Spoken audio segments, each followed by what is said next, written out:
And GODSENT haven't fully invested or committed to this B hit just yet. What was that angle from Zipex?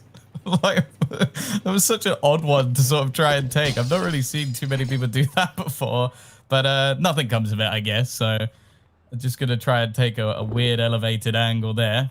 It's going to be the pop drop. They go down, but don't really find anything, at least initially. And oh, Dupree's going to get flashed into the angle almost perfect. Leaves his opponent blind, but he doesn't get a kill for his troubles. No opening pick, no opening casualties on either team, and now they decide to go all in. 40 seconds to spare. Damage just being chipped away. Death by 1,000 paper cuts, but nobody has dropped just yet. Now Madden opens his account, breaking the deadlock, and a flurry of Danish kills come into fruition. Zipex with 2. Stiko's all that remains. Nice headshot at range, but no Molotov to deal with the defusal. He has to come out swinging with some Glock headshots. Does connect onto Dupree, but at that range, the USP will shine brighter. Astralis, successful retake. The worry for me when I look at this GODSENT roster is almost the opposite of Emmy's. Some of these top teams in sheer firepower, I just don't see them winning it through. Like, don't get me wrong, Madden, Farlig, and actually Zen, as of recent, who's been their top-rated player, can definitely frag. But say, for example, you put them up against a Vitality or even maybe a Spirit. Like, do I think that they can beat them in raw aim? No. Yeah, I think that's fair. Definitely echo a lot of those statements. And I feel like Astralis, a team that have plenty of natural ability, that much is for sure. Typically, though, rest more on their tactics, their strategies, utility. They are the grandmasters of so many aspects of Counter-Strike, helmed by Glaive. But it's Dupree that's actually died first, one of the more aggressive components of this Danish lineup. Probably shouldn't refer to them as the Danes. We do have Farlig also on the server. Zen, the Finnish element, starts to spray out through an Ivy. Nothing too significant, though, in terms of damage exchange between him and Glaive. A little bit of a stalemate. Molly's also been tossed down, but this is where the lack of members on Astralis does start to hurt them. They have to give up some key integral choke points. So Main and Popdog being pushed simultaneously. Time beginning to get to 30 seconds. Bit of an issue. Farlig with 2 big entries, but there's damage inflicted from Magisk. He can't finish off the kill or deny the bomb plant, and his teammate of Zipex has gone down alongside himself from that man, Zen. 1-1, excellent round from GODSENT, bouncing straight back in with success. Yeah, well played force from them. Heavy Ivy control, it seems to be a big part of their gameplay at the moment. Now, something I wanted to mention in the pre-show, but I think we slightly ran out of time, is when it comes to Astralis and upset matches, over the last few months, dating back to, I would say, early September when they lost to Complexity, which I'm calling Complexity an upset, but even that's a bit of a stretch. The only teams they've lost to are Na'Vi, G2, Heroic, and Vitality. Arguably some of the top teams in the world. I think G2 maybe not right at the top in terms of ranking, but in terms of their ability to upset a match, I would say they're right up there with the best of them now with the firepower that they've got in the roster. So there's not been many teams that have been able to beat this Danish powerhouse who you wouldn't expect to be able to beat them. So GODSENT are going to have to break the mold. And that's, bear in mind, while they switched players in the mix of that and brought back Zipex for Astag, who at the time was one of their best players. So they have showed impressive consistency. Now they just need to show, okay, we can now go and win ourselves some tournaments again. Zipex, nice, quick deagle. Dupree goes unchecked, but can't make the most of it. And that whiff will certainly cost them the round. Well, I've said that, but Device is still alive. Has been up there. Mr. Consistent, one of the best players for a number of years. Able to land some more shots, but Emmy will survive on about 50. And this is where the other GODSENT members will start to move into position, and Farlig is the man to put an end to the resistance. Astralis go 1-2 behind. But it is an interesting set of narratives here, Tom, that we come into this tournament where, you know, if someone had taken a while off of CS and come back and they're like, well, Astralis, they're still God Emperor of Counter-Strike. Not quite. They've been made to bleed. They've been shown to be mortal. But they are on the right path back up towards the peak, towards the summit. And this would be a solid way of gaining a bit more belief from a lot of people out there that still aren't completely sold that they are the best team in the world. If they can come out here and win Masters comfortably, they may turn some heads again. Yeah, for sure. And I think a lot of teams are almost in the bracket of, like when we spoke to Stown earlier, like, I want to play Astralis again. Because at this point, there's people doubting us because there are teams like Astralis who still are going to come back into the land period at least. Dupree somehow has managed to get himself 2 kills with the USP, making this one a little bit more costly than I'm sure GODSENT would like. Now, for me in this matchup, if GODSENT even go close, like in some of the maps, I'll be feeling confident for their team because they made a pretty big change recently. As said, they have played just one best of 3. It was a brutal blast play-in match. I think it was versus Mouse Sports that they obviously didn't win. It was their first match to really look at things. They've come in with a veto that definitely intrigues me, letting their own choice of permaban with Crystal go through and try and basically punish them on a different map by taking out Inferno, which is one previously they were happy to play, but evidently facing off against Astralis on it might not be the greatest of ideas. So I like what we've seen so far. They've got off to a strong start, but now the weapons come into play, Vince, and that's where this becomes a different ballgame. However, for Madden, he's managed to get very far without being spotted and actually gets rid of Dupree. He is that X factor that we were discussing in the DreamHack Open November. To have players like Madden that you can just unleash and allow him to go out and just cause mayhem by himself. And the instant reaction is forthcoming from Astralis. They all dip back towards their spawn, almost giving this round up, stacking on B, hoping for that gamble to pay off. But it doesn't look like that will be the case. And why would GODSENT give up this A site? They've got great positions, forward situation where they can just plant the bomb down. They got enough money to justify actually chasing this out. I'd maybe like to see Zen and Stiko go for this. They've got M4s. You want to upgrade to AKs anyway, and that Zen in particular has $8,500. So try and get rid of some of these guns if you can. Maybe this is where the reputation of Astralis precedes them, and too much respect is shown across. But judging from the economy, if they could take one of these guns away, that could be enough to put Astralis in a really bad position. Device, though, holds on with the AWP. May not go checked by Emmy, who seems content to just stay at range.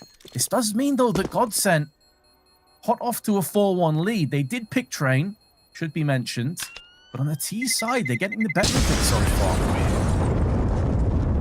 Yeah, for sure. And it's good to see. Like, them getting off to a strong start is important. It's a map I'm sure that if they're willing to pick this versus Astralis, they have done more than their fair share of research. Like, I've spoken to Emmy a fair few times, and of course, their coach of Devil Walk is someone that you're never really going to shy away from when it comes to the amount of work and effort he puts in. He's actually got my favorite player cam ever, because whenever you cut to it, he never looks happy. And considering, I don't know if you've spoken to Devil Walk, he's a very friendly and happy person. To see him so frustrated all the time does make me giggle a little bit. Oh, he's a super nice guy. Like, one of the most approachable people in esports. So yeah, he's got the same problem as me. Just always looks miserable.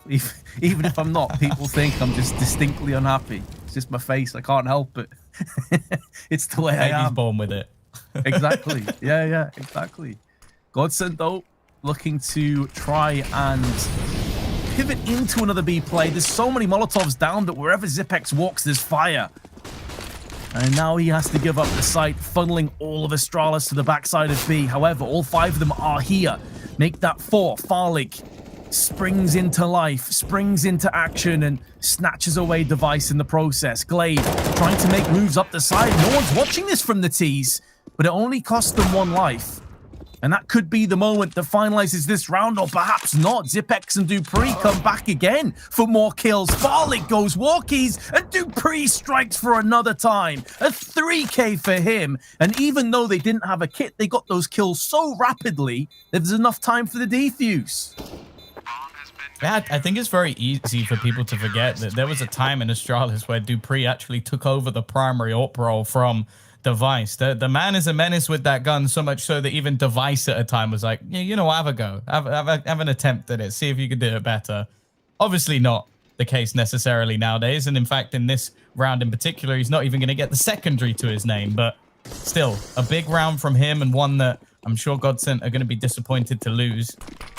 The thing is as well, for them to win this series, we have to look at this, that Madden and Farlig need to be very impressive. And I think they will even need the likes of a Zen or a Stico to come up as well. Of course, I feel like for Emmy, I'm not expecting a whole lot, at least at this stage. Like when you are an in-game leader of a new team, especially if you're one brought in, your focus is on making sure everybody else plays well. Your overall in-game stats are meaningless. You can work on that once the synergy, once the sort of almost, I guess, mold of the team works on its own without him having to micromanage. At this point, though, his stats are meaningless. It's all about the rounds.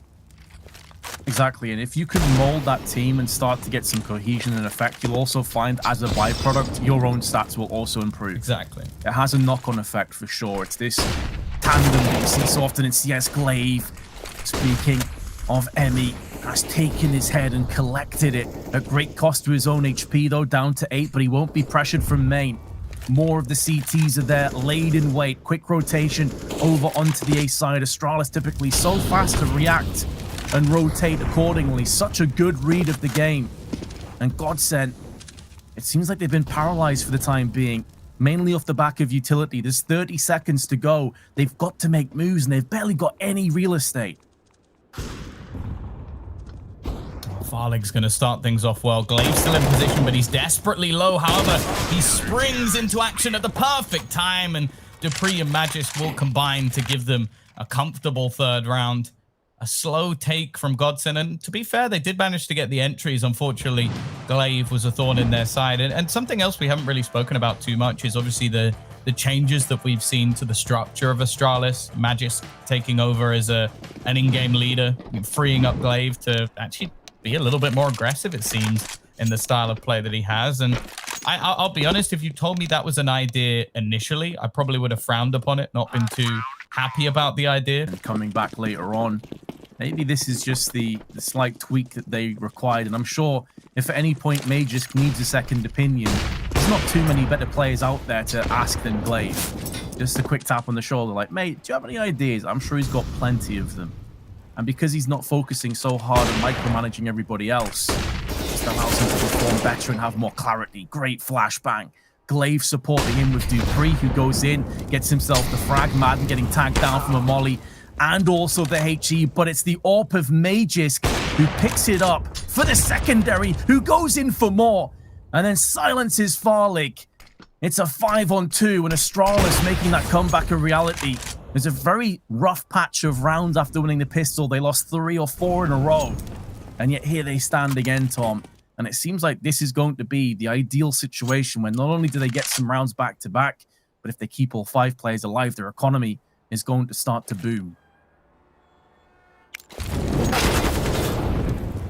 Oh, Emmy, he's done a lot of damage with the Molotov, but taken a hell of a lot in return. I think that this is a really interesting choice of map as well, because as an in-game leader, I don't know if you disagree with me, Vince, but I would say the toughest T side in the entire game right now is Train.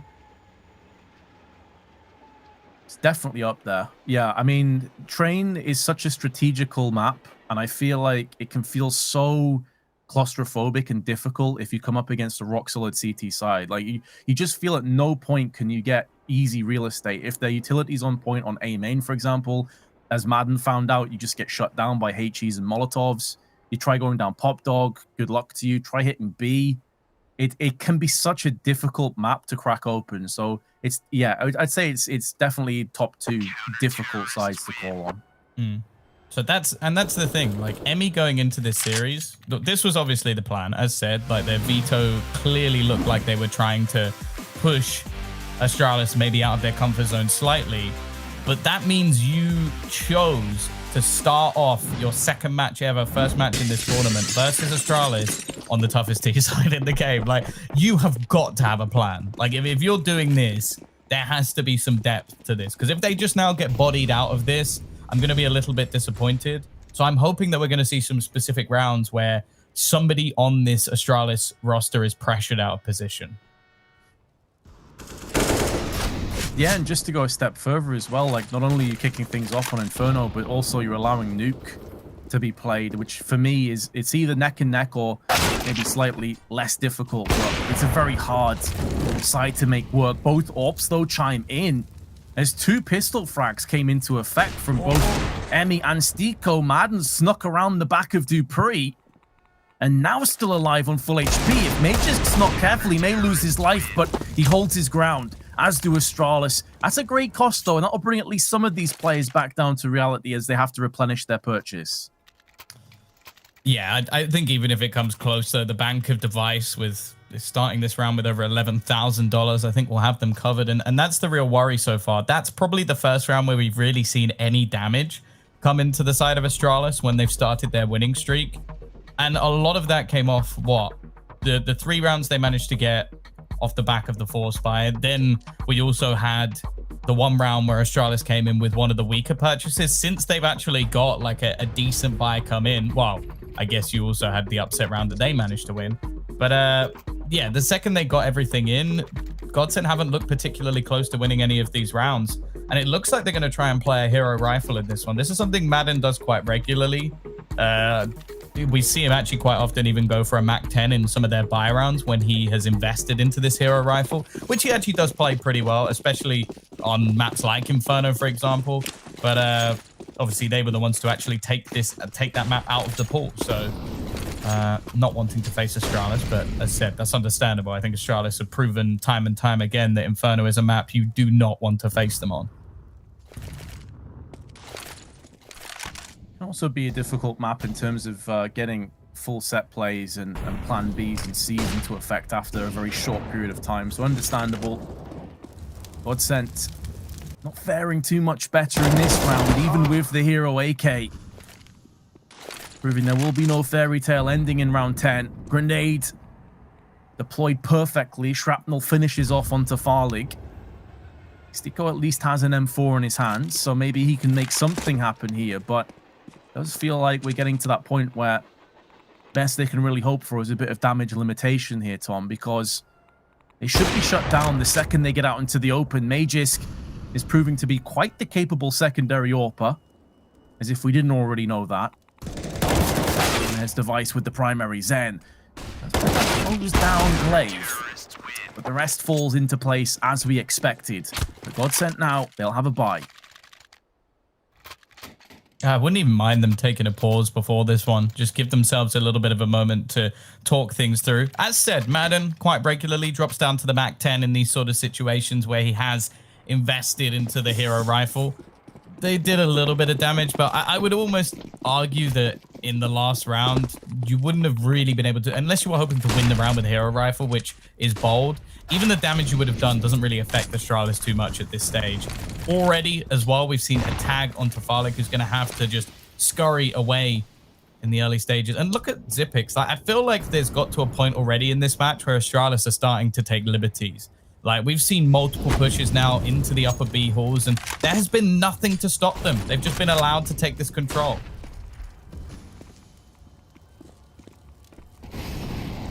Yeah, this is huge. You can see the impact it has. 4 players now just stuck on the side of A. The flashbang, we've already seen this come in a couple of times. Last time it was Glaive flashing in for dupreeh, but dupreeh doesn't mind being the assister. He tosses in the flash. Zen can walk out onto Ivy. They just got to pick there from Magisk, maybe anticipating no second player will be pushing through. But even with that oversight, it only costs them 1 death. And Madden, you spoke about how he can use the MAC-10. He trades up to the AWP and uses it to devastating effect on Magisk. But these just feel like droplets going into a bucket right now. It's not really doing a great deal. He does have control over the bomb. That will force some respect from Astralis. Can't fully stack onto the A side, so they've sent over Xyp9x to B. And Glaive is watching Connector. 23 seconds. Madden, oh, he spots the freebie onto Xyp9x. He misses his shot. He's about to get close line from Glaive. And that'll be the round over. He'll be thinking what could have been there, though, Tom. If he connected onto Xyp9x, that could have been a B plant, and then the round was certainly back open for debate. Yeah, it still felt like, I don't know, like the ocean's coming in and you're trying to protect your sandcastle with a bucket. Like, the chances are he was never going to get out of that situation, and, well, he was going to get obliterated. And unfortunately, that's just been the way the rounds have gone. Interestingly as well, it's just a small point. It might have just been that the players were getting a little bit more aggressive. But how the guy with the MAC-10 is the last one alive, I don't really understand. Like, that's got to be the guy that's almost the distraction play. And as I said, when it comes to Inferno, it's normally just him, like, running up Banana and being aggressive with that gun to try and distract and allow the opposition to trade. So, yeah, a bit disappointing that he just ends up in a clutch situation that, if we're being honest, we never really expected him to come close, even if there were opportunities there. 7-4, it has been absolute domination over the last 6 rounds for Astralis. Money still being built up, comfortable look for the Danish powerhouse, and as of yet, we're starting to, well, worry, I guess you could say. Eventually, though, Glaive is going to get overwhelmed, and I have been liking how aggressive he's being. He seems to be taking this as almost just a bit of fun. Like, okay, I'm going to push everything, fight everything. But this time, they've finally been punished. Punished by a deagle in the hands of Farlig. Madden earlier claimed their first kill after aggression through Ivy backfired. Zipex on your screen. Cool, calm, and collected as ever. I don't know exactly where the players have pushed in, but because they have Device at Deep Ivy watching for that push, you know they've got to be behind these trains, or they've went all the way back in towards A main. So it seems like they may have mind gamed themselves here, Astralis. Had they assumed the GODSENT have double backed and they're heading towards the B side, they smoked off ramp, they've kept 2 players over here, but in amongst all of this, GODSENT have not budged an inch. They're staying in position. They are playing the mind games with Astralis, and now they can push across to the site. Device is getting aggressive again. He may get the drop onto Zen, but in the post plant, Zen has no reason to peek. He can play the close angle. He can force Device into an awkward position, and even though Device is struck once, does he expect Zen to be on the close angle? Hell no. Zen comes out with his Tech 9 and dispatches Device 2-on-2. They know roughly where Madden is. He's already struck once in this round, and so they've got their crosshair across to the position, but all of the pressure has now got to go across to Astralis. They have to retake the site. Zen misses out his shot with the AWP, comes out into the open, sideswipes onto Zipex, and now it falls upon Dupree, who gets caught in transition. As he tries to relocate across to the site, he's cut down where he stands. Really nice round from Zen, especially in those afterplan situations. But again, it seems to be Ivy that's the point of contention, where we just seem to see a little bit of like holes in the defense for Astralis, where they've been able to get out of there a few times. It's just normally there's been players in the clutch. I also think that actually Zen had to do more than maybe he should have done, because it seemed like both players in that situation were fighting Pop when there was no way that Dupree could have been out. So Madden, if anything, could have just played a little bit more passive, but I guess that's just me being a little bit overly critical. And the fact that Zen manages to win the round anyway is fantastic for not only them getting an extra round on the T side, but more so because it now starts to put Astralis' economy on the brink. If they win this next one, there's a reality where they win this half, which, hey, you told me that a couple of rounds ago, I would have called you mad, Vince.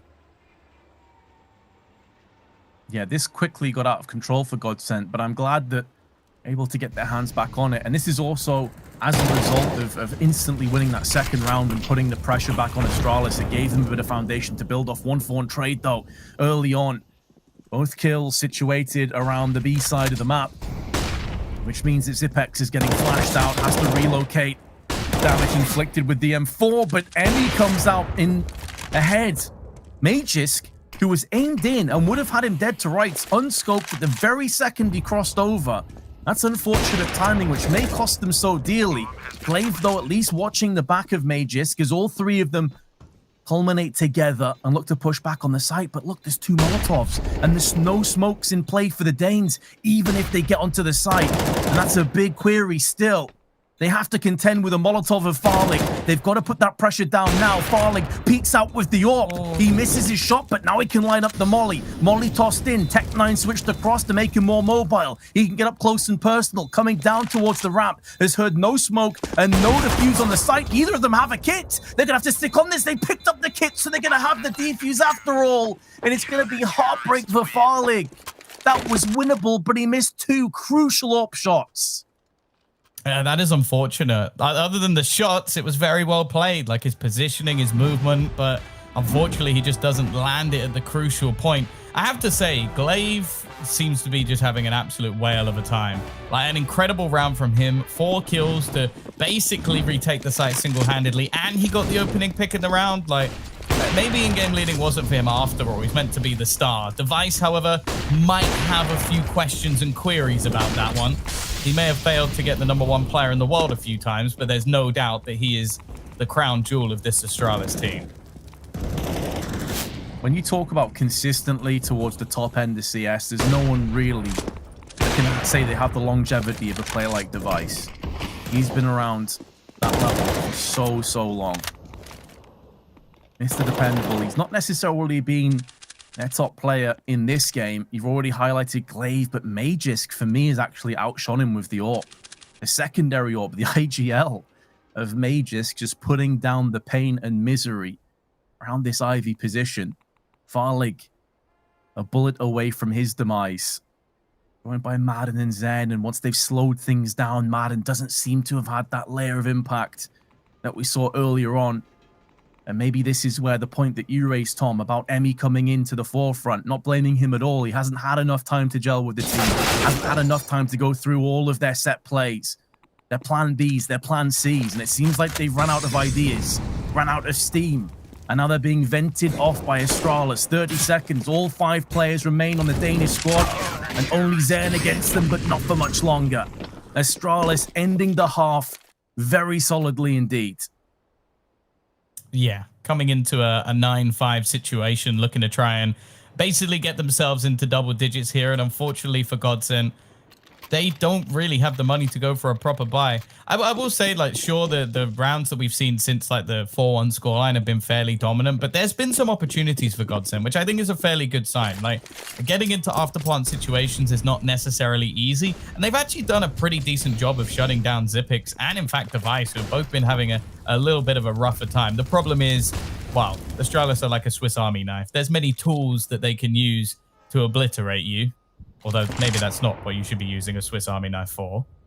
And in this case, we've had some of the other players step up that, well, they may not have necessarily needed in the past. Here we go, though. Quick push in. Xyp9x, he's got a hell of a lot of assists. He's been doing damage, but hasn't been getting the frags this time, though. The flashbang leaves Emmy completely blind, and this is a shutdown. Zen will at least pick up 1, and actually Farlig's found another. However, Zen now needs to close this on his own. To be a little bit more optimistic about if he got sent, and here's another one. They're now on the CT side, a side where they won't have to be as strategically adept, but you are against Astralis' T side of the map, and that's always going to prove to be quite the struggle.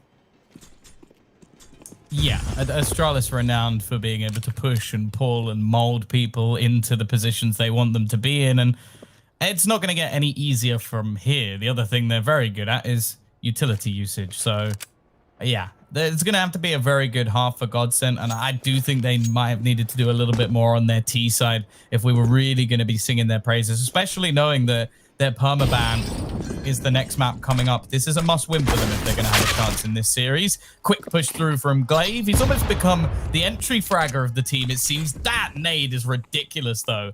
A hell of a lot of utility damage, catching Xyp9x and Glaive. And now GODSENT might be in with a chance.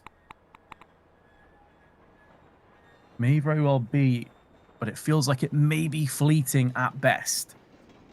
Already pulling over 2 rotations on the B side.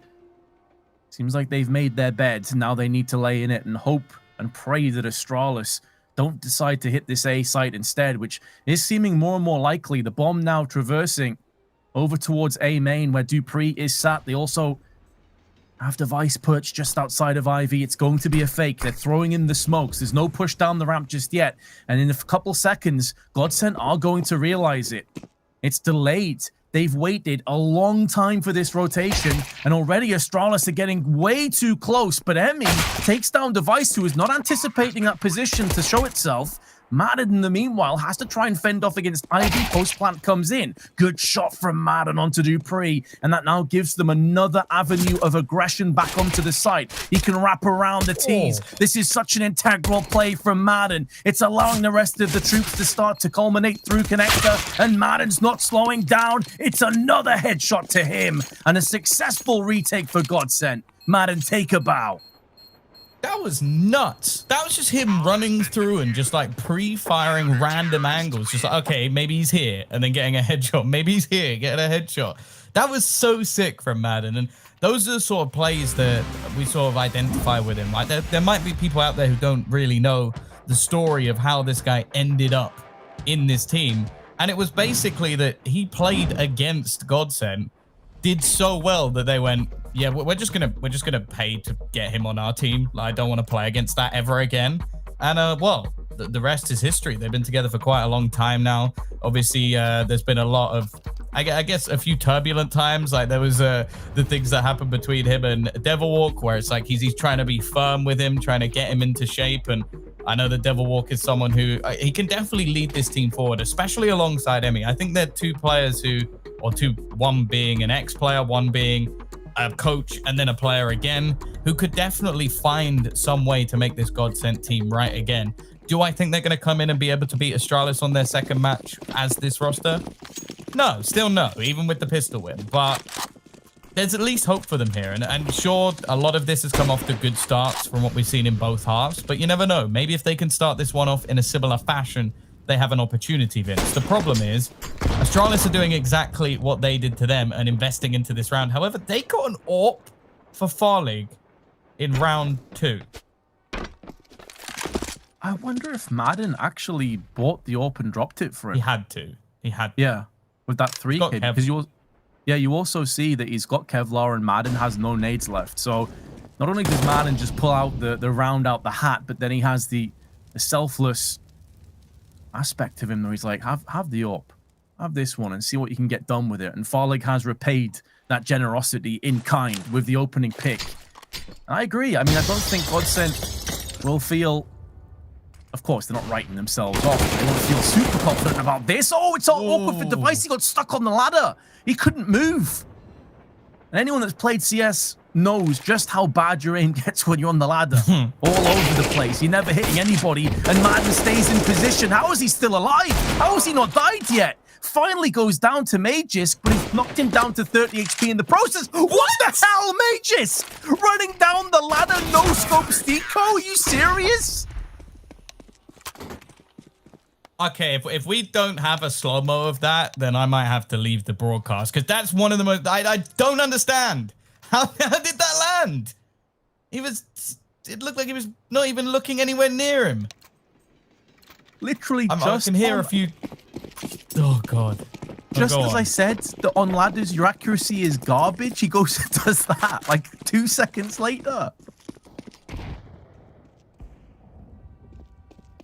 I can tell you now, someone was typing in chat there, and whatever they said, I imagine we couldn't show it on stream. Because like my response to that would just be like, okay, mate, like that's arse. That's not even possible. But it's still going to be GODSENT winning the round. Thankfully, they did convert it. And well, here we go. Emmy, maybe with a chance to pad his stats a little bit. He's not been bad, actually. In the first match he played, it really was like a rough time. But hey, a triple spray down. It may be an Antico round, but get that HLTV rating up a little bit. Well, Zipex is trying to fall into the B site. The fact is, he didn't have anything to go with. It's just Dupree trying to somehow get the bomb down, and a flawless round for GODSENT. Fantastic stuff. They'll get themselves up to 8th. Money looking good. They've got an AK, an AWP in the mix as well.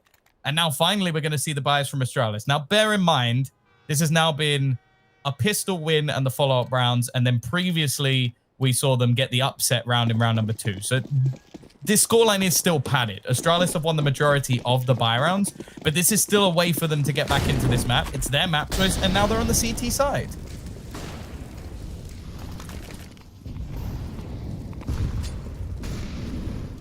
Let's see if this stabilized economy, though, can yield to more rounds, or if they do start to barrel out of control. Glaive, who had so much early success with aggression. Maybe bites off more than he can chew. Giving his life away, doing a lot of damage in the process, but right off the back of Astralis getting a solid buy into effect, to lose the first player that quickly is going to be devastating. And dupreeh tries to go for a wide swing, but doesn't anticipate two players pushing his location. He isn't fully punished with his life. He's dropped down low. Xyp9x now holding on, and Emmy survives with 12. GODSENT just by the skin of their teeth, keeping that player advantage intact. Device trying to sneak his way through. Been having a bit of a rough time, and it's not about to get any better. Farlig will remove him from the round, and now you just look at the HP remaining. dupreeh, he's low. Emmy and Sticker, you mentioned, they're low as well. Magisk being one of the few healthier members. Gonna have to try and do a lot here. Left blind as he looks to try and push down, and Emmy's coming in from behind. He spotted him as well. This is so much information. A free kill for the IGL, leaving just dupreeh, who's also tagged incredibly well. It's left on to just him, and well, he'll fall as well. GODSENT, a fantastic round. Emmy as well, seemingly leading the charge. And as said, I expected his stats to be fairly poor, having to try and drag this team through. He's currently 13 and 12. He's having a pretty good game.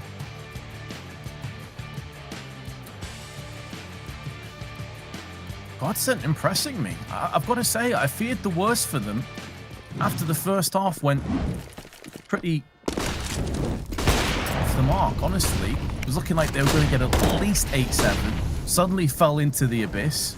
But this CT side has proved to be pretty damn impressive. Now, this is an eco by and large, so I somewhat talk over this a little bit. Madden gets a 3K. This is where GODSENT will start to build in that belief, Tom. Again, it's not that you write yourself off. These guys are all super competitive. They all believe that they can be the best team in the world. I'm sure of it. You don't get to be in this position without having a lot of self-belief. But there is like an air of, okay, look, Emmy is new to the roster. We're just finding our way. Let's see what we can get done. The fact that they are 10-10 against Astralis on train, and they've won 5 rounds in a row on their CT side, like, is that fairy tale actually possible now? Looking good. I'm going to hold my judgment before we see a couple of buy rounds come out of Astralis. If they can shut them down, maybe we start to believe. Of course, this is their choice. Dust 2 coming up next. Statistically, not a fantastic map for Astralis, but one we'd still favor them on. Adden looking to try and get aggressive, gaining confidence as we go. And that's the thing. Some of the kills he's got have been more like stat padding. He had an impactful pistol for sure, but like there's been a few eco kills in there. I want to see him getting those kills because the more confidence this guy gets, the scarier he becomes in the server, the riskier the plays he'll make. But a lot of the time, the more often he'll pull them off. And I don't know if Astralis would be expecting anybody to show them that level of disrespect. They are probably the greatest roster we've ever seen. Glaive, that is not a fantastic nade. He's caught himself completely, but maybe just sacrificing some health to gain a little bit of extra energy. He will take down Emmy.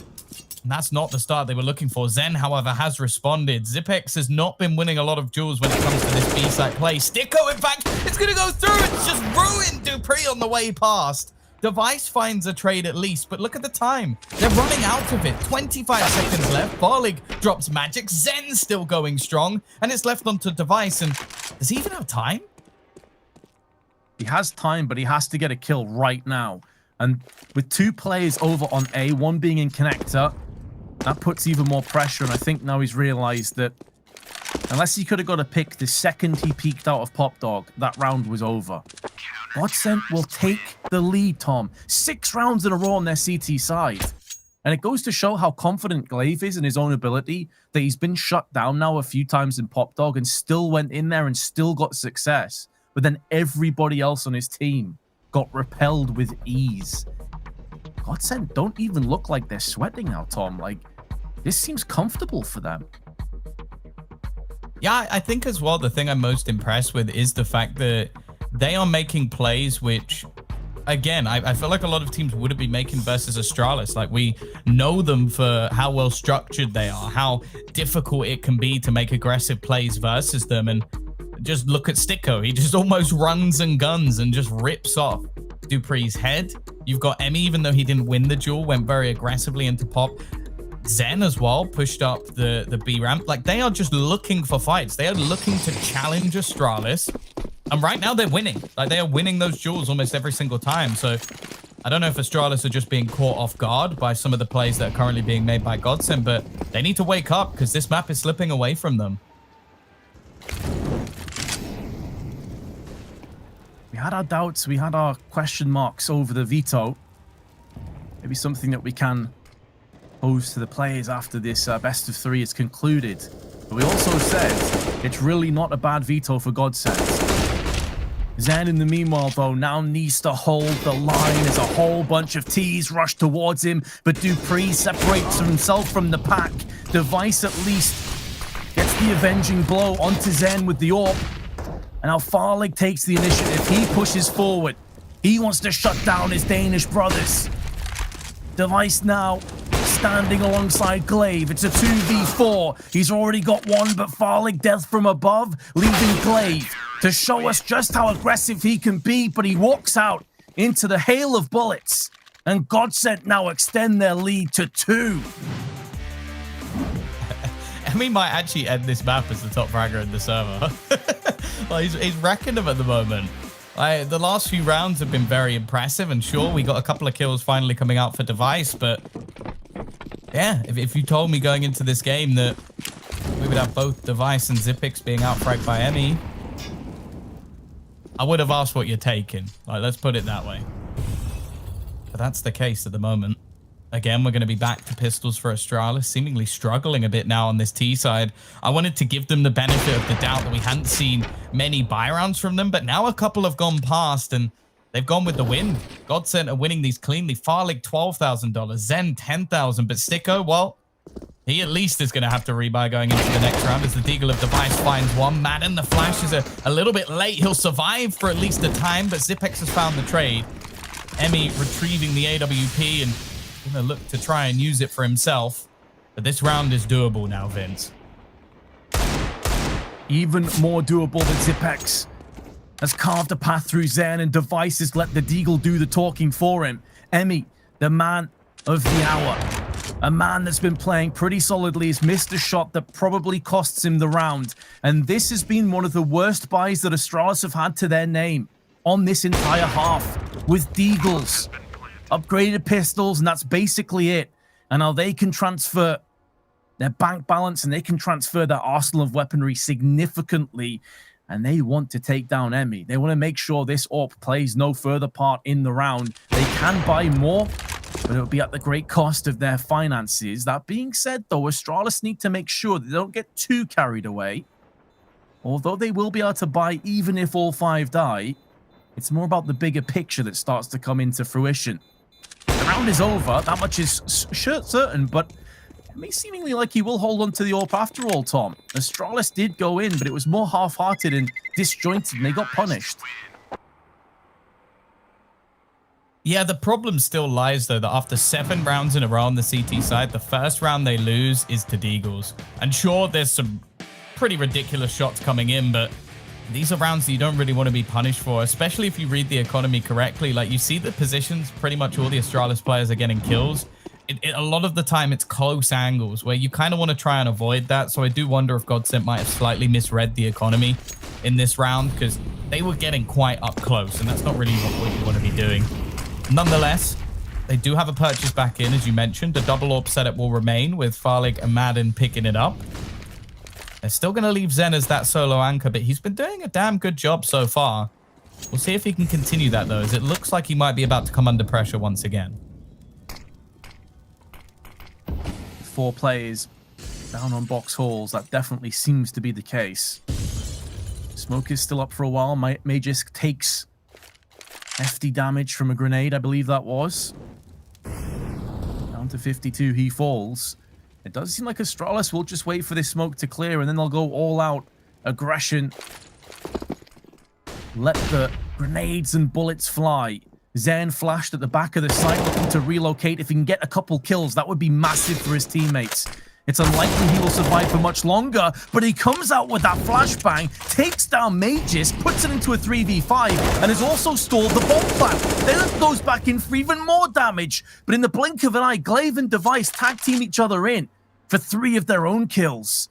And with 35 seconds to go, it is a 2-on-2, albeit with Glaive on low HP, and a flank coming into effect, and it's Stiko that's now shown his hand. A low health Glaive on 12. Has to try and repel the onslaught from 2 separate angles, but he has the perfect read of the situation. He's done the calculations. He's typed them in. Does he have the correct answer? Hiding on the ladder. 50% of the fuse is ticked away. Molly tossed in to try and draw out one of these angles, and Glaive has snaked his way to the top of the train. There's one spray in, but Stiko will go for the wild panic spray and take him out. GODSENT just about hold on and pick up 13. Yeah, that was way too close for comfort. I think GODSENT actually made a bit of a mistake with the player who didn't have a kit initially going for the defuse, and it almost cost them in the end. A nice attempt from Glaive, but unfortunately that's not really going to help them too much. Zen, though, as said, he's been putting in an absolute shift when it comes to this B site. A multi-frag each time, and they're really struggling. They are lucky to get away with that. I'm actually quite surprised Glaive doesn't get both kills. In fact, so much so that GODSENT are going to be the ones taking a tactical pause here. I think they know that that's a sigh of relief moment. Let's give ourselves a little bit of a time to talk and calm down.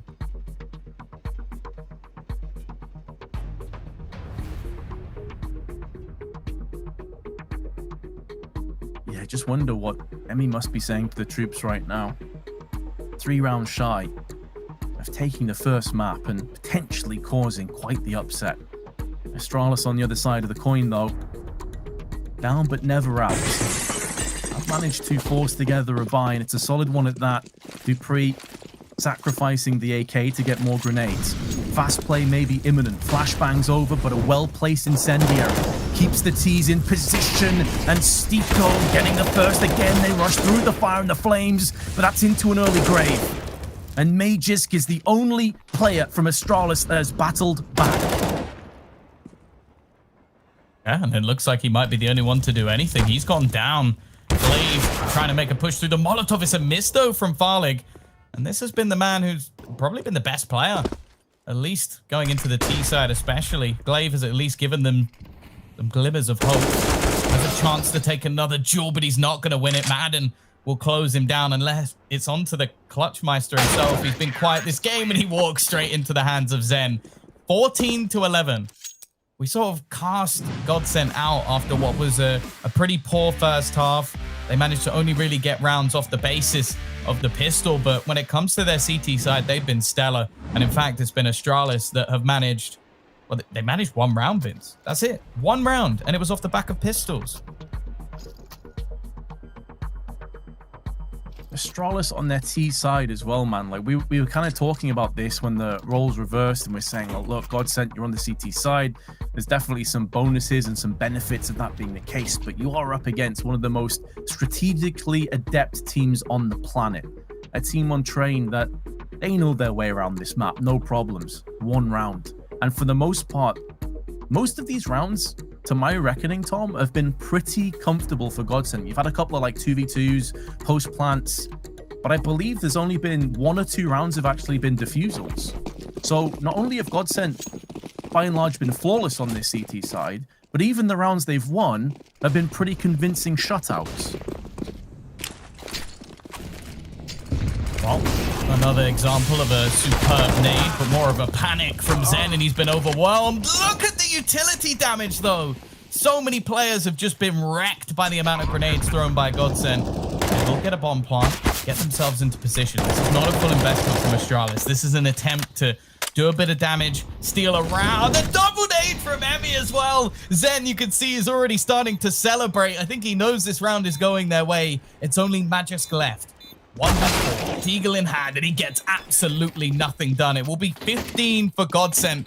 They are leading the charge and showing that anything Astralis can do at the moment, it seems they can do it better. The double dunk of dreams. Astralis have to save 4 on the bounce. Otherwise, GODSENT will take their choice of train. And we move to Dust 2. It's not a map statistically that is one of Astralis' best, let's be honest.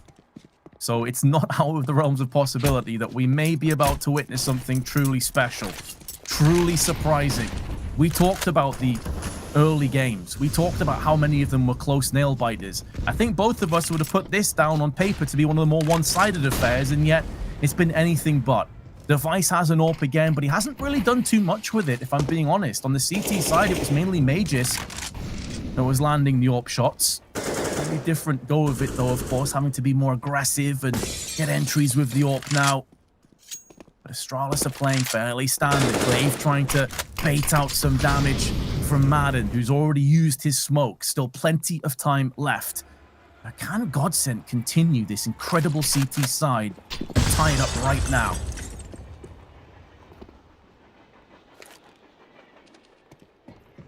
A cagey round for sure. Much slower from Astralis, hoping that somebody gives them an opener. And again, a fairly heavy reliance on the B site from GODSENT, just leaving Zen there alone. In fact, all the way back, it almost looks like they're playing this as a retake, which has been the plan so far. Sticko's going to be left completely blind, but nothing comes of it just yet.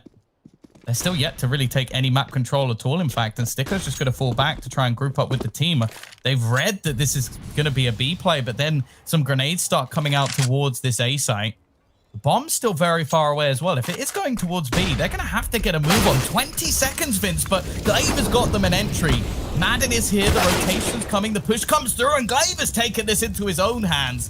He may not be leading, but he's leading by example as he runs through and gives them a round that maybe never should have been. That bomb was looking sketchy before he did that. Quite literally leading the charge as well into most of these rounds. As we said, on the CT side, he was incredibly aggressive. On retakes, he was typically the first person in. On this T side, really, he's the only player that's looked like a threat. And my concern for Astralis is that's your second round on your T half. You've had quite a bit of success on the B side. A side has been barren. Barren of any victories. And can you realistically keep basing success off B hits? At what point do GODSENT make the slight tweaks and alterations and potentially just shut you down? I would expect to see if we have a good spawn from GODSENT to go for an AWP wide peek onto box halls, that they may very well go for that. It could be a good way of diverting away from all this pressure that's being applied, but we saw a very similar round to this a few rounds ago, Tom. This clearly is where Astralis think GODSENT's weaknesses lay. Yeah, they've now found a couple of opening kills onto Zen as well. He was doing very well in the initial stages, but it seems like Glaive might have his number. But you mentioned it. A complete change. It wasn't quite the AWP peak that maybe you were expecting. He actually goes up the close ramp, which, hey, it's a bold peak from Farlick, but he actually finds nothing. In fact, they've gone back to the A site where success has been minimal. They have not been able to do too much thus far, and Madden is going to be watching. In fact, after the early stages, they start to rotate back in the other direction. Dupree will do a little bit of extra damage, maybe just trying to show themselves on that side of the map, but now we do have Farlig in the position you desired, Vince, and he is ready and waiting for this push. And I love that they've made this alteration. I love that they made this tweak, and it makes perfect sense to me because this has been the threat. This has been the issue now. He's been flashed out. But what does that tell him? It tells him they're getting late box control. Why would they be doing that? And the kill onto Zipex is so integral, so huge. GODSENT are in prime position now to get the job done.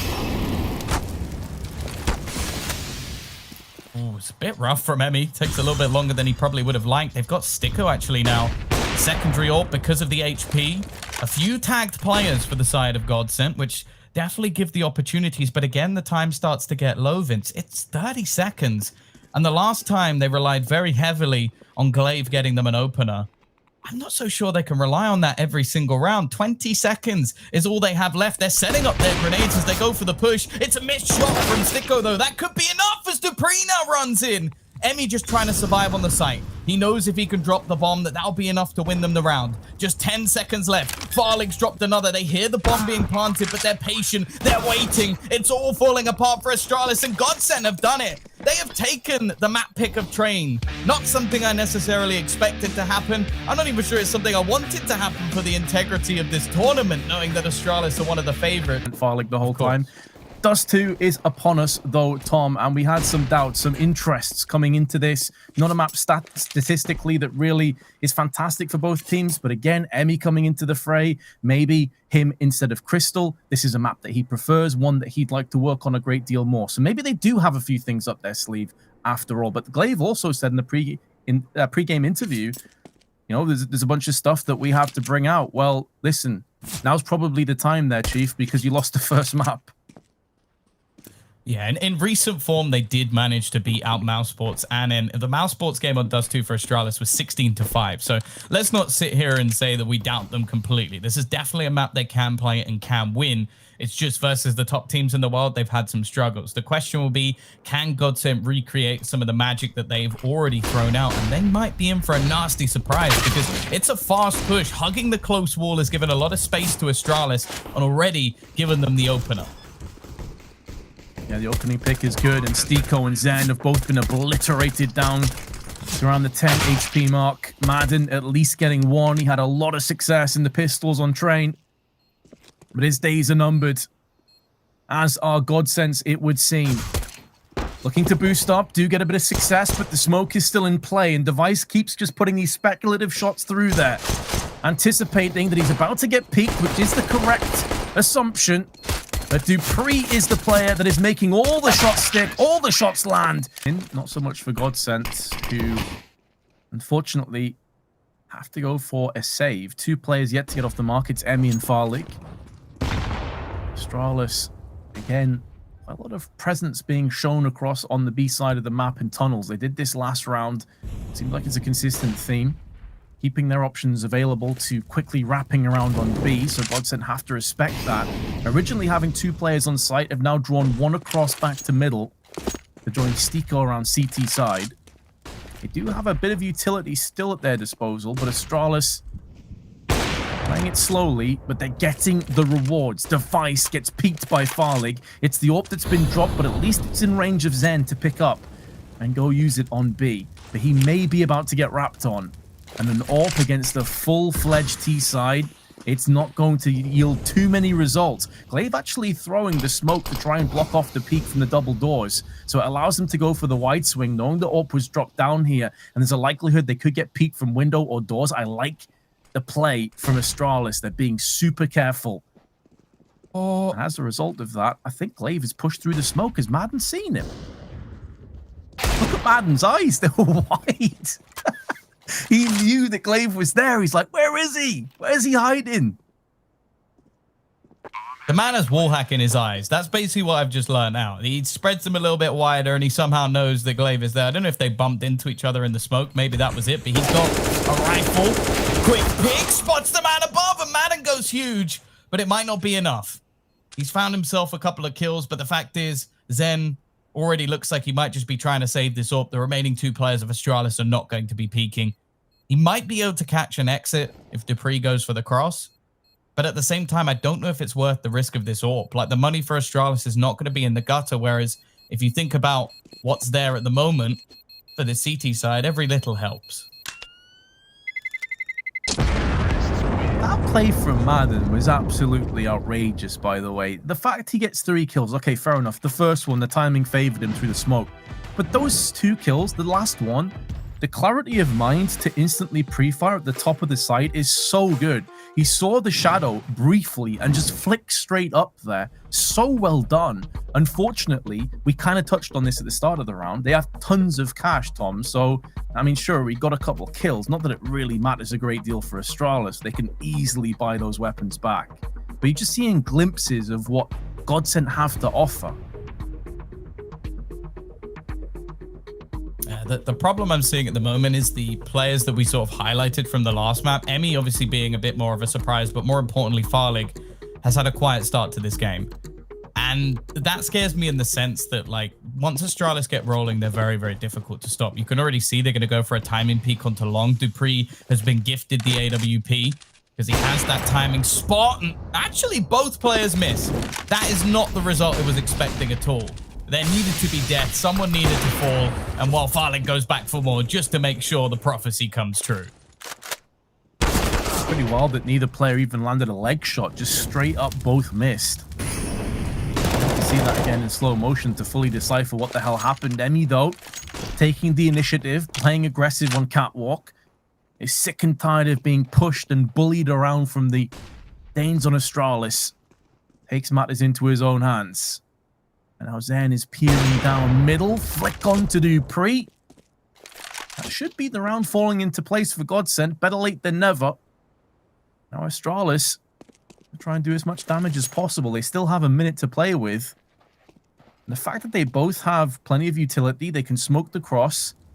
They could even still go for this, Tom, if they so chose. Yeah, it's not a position at all where they need to save, especially with their knowledge of the economy of their opponent. Sure, Zen has a bit of extra cash, but the rest of them are in an awkward position.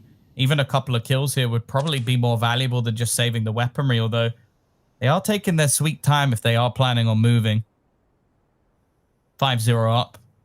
Not really needing to take any risks, and well, for GODSENT, they're in the same position. They don't need to hunt down these weapons. There's no value in it.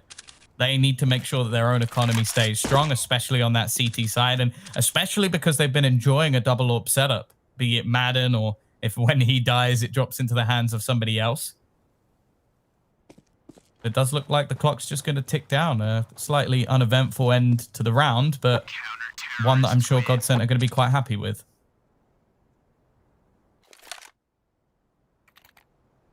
For sure. I think Astralis, though, will be relatively happy they held on to all the guns, so it just allows them to stretch that economy out a little bit further. Additionally, on top of that, they didn't give the AK across to the CTs. Not that I think they'd have picked up 3 AWPs, so what isn't completely unheard of on Dust 2 CT side. But I feel like they'd have preferred to have got the AK in their hands instead. And so we get back into the familiar territory of both teams having full weaponry, and Astralis, same standard start as usual. Nothing really out of the ordinary here. Stiko was getting close towards the entrance, was maybe thinking about trying to push through, but took a bit of nade damage. That's put him off, and Dupree sprays down onto Farlig, loses his life needlessly, and that gives Astralis another step back into the round, and maybe they can just bring GODSENT down to their knees instantly. They're not going to be playing slowly any longer. They pick up the pace. Dupree picks up the headshot, as does Glaive, and the GODSENT defense has fallen once again. They are looking very good and confident on this map. Like, Dupree especially, a player that when he gets going, you don't win. That's it. That's GG. If your star entry frag is performing well, that's the thing that sort of interested me about Train so much is that, I don't know if you agree, Vince, but it seemed like in a lot of cases, Glaive almost took over that mantle. And then to this round, Dupree was looking like he's back in the lead. So I don't know if they're sharing that role or it's just dependent on utility or positioning. They almost look like they're trying to work as a tag team in this situation, which is a pretty terrifying prospect. Zen, in an attempt to save the AWP, they do have a little bit of extra cash to spare, but they don't want to lose all the weapons here. And Astralis, knowing how much money they have available in the bank, they're going to risk it. They're going to push through. Zen will be able to take down one, but the push continues. They can't lose any guns, and they do. Stiko falls, and although they have enough for the buy into this round, it still puts real pressure on their economy. Yeah, I mean, going back to that point that you raised, I think we mentioned this when we were casting the grand finals yesterday of the DreamHack, Open November. When it came to Exile, and is this a very interesting dynamic? Hold that thought, because it's going to be aggression. Astralis aren't interested in who the entry is, who the third player they're in. They're going to share that burden, push straight out onto long. GODSENT throwing a few grenades, but it is Astralis that are brute forcing their way in. Farlig is holding it down on the car. Not sure as to whether he could be peaked from middle. They put a lot of the emphasis over on A long, and this did bypass middle control. That's allowed a couple of the T's to actually scurry their way across into the ramp, and the only thing that saved Glaive was the wall. Otherwise, he's a dead man, down to 15 HP. They've already lost Zen out on middle, which is putting even more pressure on the rest of the troops over on A. Farlig needs to survive, but Madden's gone down alongside him. Farlig still goes into position, comes out of the scope at the worst possible moment, and Dupree will punish him. This round again is falling into Astralis' hands, and comfortably so. But to go back to that point, I wonder if it's more based on positioning, Tom. If Glaive just prefers to play around the Pop Dog area, and it just so happened that they were deciding to go more aggressive on Pop Dog and B as opposed to wherever Dupree was playing. That is very possible, especially with the rounds that we've actually seen them sort of switch it up so far in Dust 2. A lot of the time on Dust 2, it's more spawn dependent. Who's going to be going for those early picks? As said, we saw with Dupree, that AWP pick that he went for was solely based on him having the best spawn. I don't think he's planning on taking that primary AWP back off device anytime soon. This is starting to become a running theme now for GODSENT, though. They had a very good first map. Their choice, successful. They look great on trade, but again, we gave them the luxury of, well, not both pistols, but a second round and a pistol, which is basically the same thing in terms of follow-up rounds. And then they just had a very, very stellar CT side. At the moment, they're struggling. Emmy with the AWP. He had some success previously. And okay, he's going to drop a couple of players, but it really doesn't matter too much at this point, Vince. No, not at all. It's a case where Astralis will happily sacrifice all the guns to take anything away from GODSENT, any little scrap. And we mentioned this, I think it was the first or second day, that Counter-Strike is a game where you have to be oppressive to your enemies. Like, you can't have mercy. You can't allow them any luxuries. You have to make them fight for every inch, every dollar that they can possibly save. And Astralis, the masters of constricting teammates. Or opposition, sorry, I should say. Definitely not teammates. That's a bad thing. Maybe ex-teammates. You make a bad play and Glaive's just got his hands around your throat. Exactly. No, of course not. Of course not. It's a joke.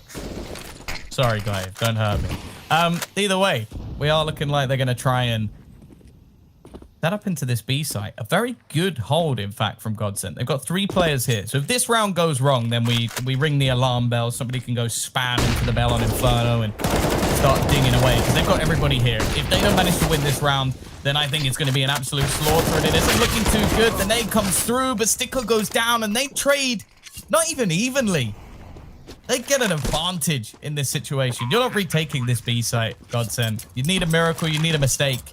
And unfortunately, as said, the 2 top fraggers from the last map are now looking at the 2 bottom fraggers of this map. Of course, it doesn't work like that. You're not just going to be able to bring everything over, but more so for Farlig, we needed to see that star potential of the Danish AWPer, and thus far, well, there have been 5 Danes doing pretty well. Unfortunately for GODSENT, it's not the one they purchased. And just while GODSENT go back to save, and obviously Astralis will extend their lead to 8-1, what a great problem it is to have as well, Tom, where you're deciding who the most aggressive player and who the entry fragger on your team should be. Like, that really is a fantastic position to be in, you know. You have Dupree that can go super aggro, but Glaive's up to the task as well. Like, he doesn't mind getting his hands dirty. Yeah. Also, the quieter players on the last map have come through. Like, Zipex had a really rough first map. He was getting a lot of assists, but not converting most of the kills. Currently 5-1. Hasn't had a whole lot to do, but it's still successful. Device as well, looking strong with the AWP. But more importantly, Dupree is just on an absolute tear. And they have been finding pick after pick with every site they push into. Even starting again to, as they did on the CT side of Train, like take a few hefty risks, like just go for pushes down mid, go for fights early on into tunnels. They've realized that they have got them on the edge of falling out of this map. So they're going to push down. They're going to pressure. The foot is firmly placed on the throat. GODSENT, they need to push back. They need to fight back. They need to do something. Because right now, they're getting obliterated. Yeah, this feels like I want to see GODSENT try and dictate the pace of some of these rounds, because right now they're giving up way too much real estate and Astralis are just waltzing in. This must feel like almost a pug to them, you know. It's just been so straightforward. Emmy, at least, is going to put down a bit of damage, but felt compelled to go back in. Understandably, he was stuck down in ramp. He knew grenades were going to be flung his way. But I'd like to see them dictate the pace with some aggressive plays. Like, if you're going to go out, at least go out on your own terms. Don't let Astralis basically bully you into submission, and that's what it feels like right now, Tom. This is kind of brutal to watch, if I'm being honest, and after a great Train performance, it would be a real shame if GODSENT got destroyed like 16-1, 16-2 here. Not that it undoes the fact that they took a map off Astralis by any stretch, but you want to see them play for a bit of pride. Yeah, for sure. Like, let's be brutally honest here and say GODSENT, they are not ready for this sort of battle yet. They shouldn't be. If they are, I would be blown away and almost start calling it a honeymoon period. Oh my god. Come on, device. Like, I know that they took a map off you, but give them a chance. At least allow them to last past the 10-second marker in the round. That was a ridiculous shot. But yeah, they shouldn't be ready for this task yet. They changed in-game leaders and have played one series. Oh. Madden. It's awkward. He's being spotted from afar as well. A lot of damage being done across the board. Dupree low. Farlig, of course, gone. Zen tagged. And Madden is not exactly healthy. In fact, it's going to get a little bit worse. In fact, he's going to be pushed. Device. This is cruel. He's even given up the AWP. Dupree being low. He hands it off and then continues to fight with the rifle. GODSENT again down to just 3 men, or, well, 2 and a bit. Dicko, he doesn't even have any armor. This fight is not a particularly good one for GODSENT. No, especially as they're already trailing by 2 players. Device really stepping it up since that train performance, mainly with the AK. Now Emmy, who's been in ramp a number of times, not really had too much success from here. He's stuck in there again. Device is on for the ace. Already a 4K as he rips off the head of Emmy. Mystico getting one. Device now shows up and takes his head off. The chance, and then snatched it away. That is as brutal as it gets, and oh, that glimmer of hope, that candle at the end of the tunnel has been blown out swiftly. 11-1. We do have a purchase coming up for GODSENT. The wind in their sails was part removed. Now they're huffing and puffing and just trying to cling on to the edge of the raft because Astralis have come back swinging after map 1, Vince. Yeah, they've thrown out the rubber dinghy, but in a last-ditch effort of raw bullying and giving false hope, there's a hole in it, and it's deflating very quickly. And GODSENT lost at sea, it would seem. We kind of expected it, if we're being honest. That train performance definitely gave me some faith. I still think there's a lot to be happy about if you GODSENT. You have to take the context of what this team is going through currently. Stats do look pretty bleak, but it's a team that have a lot of potential, a lot of skill, and give Emmy more time, and maybe they can be something special. GODSENT, though, putting up a fair fight with Farlig getting 2. He's really came alive these last couple of rounds. That last Eagle play didn't yield the round, courtesy of Magiskin Device. And this time it's Device again with the AWP through the box onto Madden. Zed will have to rely on a jump shot, you feel, if he's going to get a kill from here, but decides against it, and Device goes for the peak. He's picked up another 2. Stico just has to save the AK, and Astralis will be romping to a 12-1, and if Stico's not careful, he will get picked off by Device, who decides better of the angle, as he shimmies back down long on 16 kills and 5 deaths. There's a sick part of me that really wants to see a Devil Walk's face in this moment. I wouldn't be surprised if he was as bold as you or I in this situation, because what do you say? If you're a coach in this situation, it's like, oh yeah, guys, if we could just stop getting absolutely owned by one of the best teams that ever touched Counter-Strike, that'd be cool. Because it seems like whatever they attempt, if they go aggressive, they get shut down. Even if they win the duels. In this sort of situation, the trades are just so fast from Astralis. They don't give them a chance to even think about the next frag, and then you just have Device. Like, when this man is this good, there is nothing you can do. It doesn't matter. He's 16-5, and he has both Dupree and Magisk playing at almost full capacity, it seems. This is very impressive from Farlig as well. It seems like he's just looking to take the map into his own hands, and you know what? He's got another opener. Yeah, and this really is going off the back of what we were hoping to see more of, is these kind of throw it into the wind plays, you know, just go out swinging, hoping for the best. Dupree will bag himself Stiko on the site, who is the last line of defense on the site itself, but Emmy at least locking it down on long. Madden toying with the idea of pushing through the smoke, knows somebody's in there. He tried to move through, and now trajectory of that flashbang will definitely give it up, but it's only an MP9. If he had an M4, maybe it was a doable, but at range, Zen is going to put his SMG to use, and that puts Device in a 1v2 on 13 HP. Now, they don't have any grenades or smokes to flush him out, and the bomb is planted for his position. Device is clutched so many times from situations like this, but Zen with the wide swing and the AK picks up a third kill and picks up a second round. Yeah, a big round from Zen, and that's at least something for them, because Zen is one of those players that if he does get going, he can be a pretty terrifying prospect. I mentioned at the sort of top of the show that he's someone that has actually been their highest rated player over the last few months, or at least the last time I checked. So he has been playing very, very well for this side. Unfortunately, that has come at the cost of some of the other players being a little bit quieter. Now, the spam actually gets nothing. We had multiple AWPs. We still do, in fact. And, well, you never know. It's going to be Stiko to actually get the first AWP kill of the round. Maybe not expected with the men holding them on the other side, but it's one that will be welcomed for GODSENT. Bit of reprieve from all the aggression the Astralis have been putting down range. Stiko with the AWP strikes for a second time. The Astralis have the bomb under wraps from Zipex, but he is isolated from his teammates, and there's a molly down on lower tunnels, which keeps Magisk at bay. Madden peeks a little bit too preemptively before the smoke has a chance to fully plume, but Zen is there on spot to deliver the fatal shot to Dupree. Surely, Tom, GODSENT about to pick up a third before this half ends. You'd hope. The two players alive are two players that have been in clutch situations many times before. The Incendiary will hold them back, and actually the full force of GODSENT is starting to converge on this B site.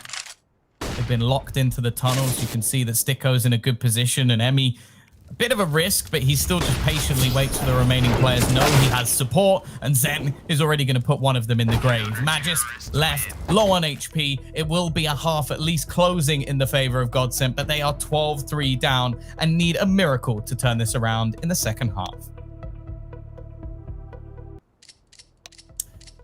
Well, welcome back. We're going to be going into Astralis versus GODSENT. The second map is underway, and well, blink and you miss it, Vince. This was a 12-3 domination for Astralis. Yeah, boot up nuke. Let's go to the third map already, Tom. I think it's safe to say this one is over. And honestly, with it being nuke next, you could just say let's wrap up the series. That's a bit harsh to GODSENT, to be fair, because let's be honest, we thought Train would be the same, and they proved. I thought I was toxic bold. You're meant to be Big V. Come on. You can be Big T and I'll be Toxic Ball from now on. There we go. Well, already it is looking like the beginning of the end. The pistol round's gone very far in favor of Astralis already. 2 kills coming up. Dupree and Glaive combining.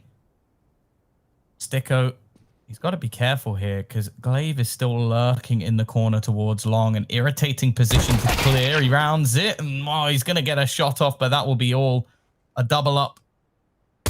Well, leaving it onto Madden and Zen. No utility left to try and get anything done. They're just going to have to out-aim Astralis, which they managed to do on map number 1, but they will not achieve anything here. A second pistol one and potentially the second map with it. Yeah, it certainly feels that way. I mean, all jokes aside, I think GODSENT have definitely earned the respect of giving them a chance on Nuke after that Train performance, so I'm not going to completely write them off, but in terms of this map, it definitely seems as though this is maybe a step too far. Tag through the double doors, at least onto Magisk. Knocks him down to 62. There's an Incendiary and a flashbang to greet Farlig on his approach. And 2 scouts in play with some pistols.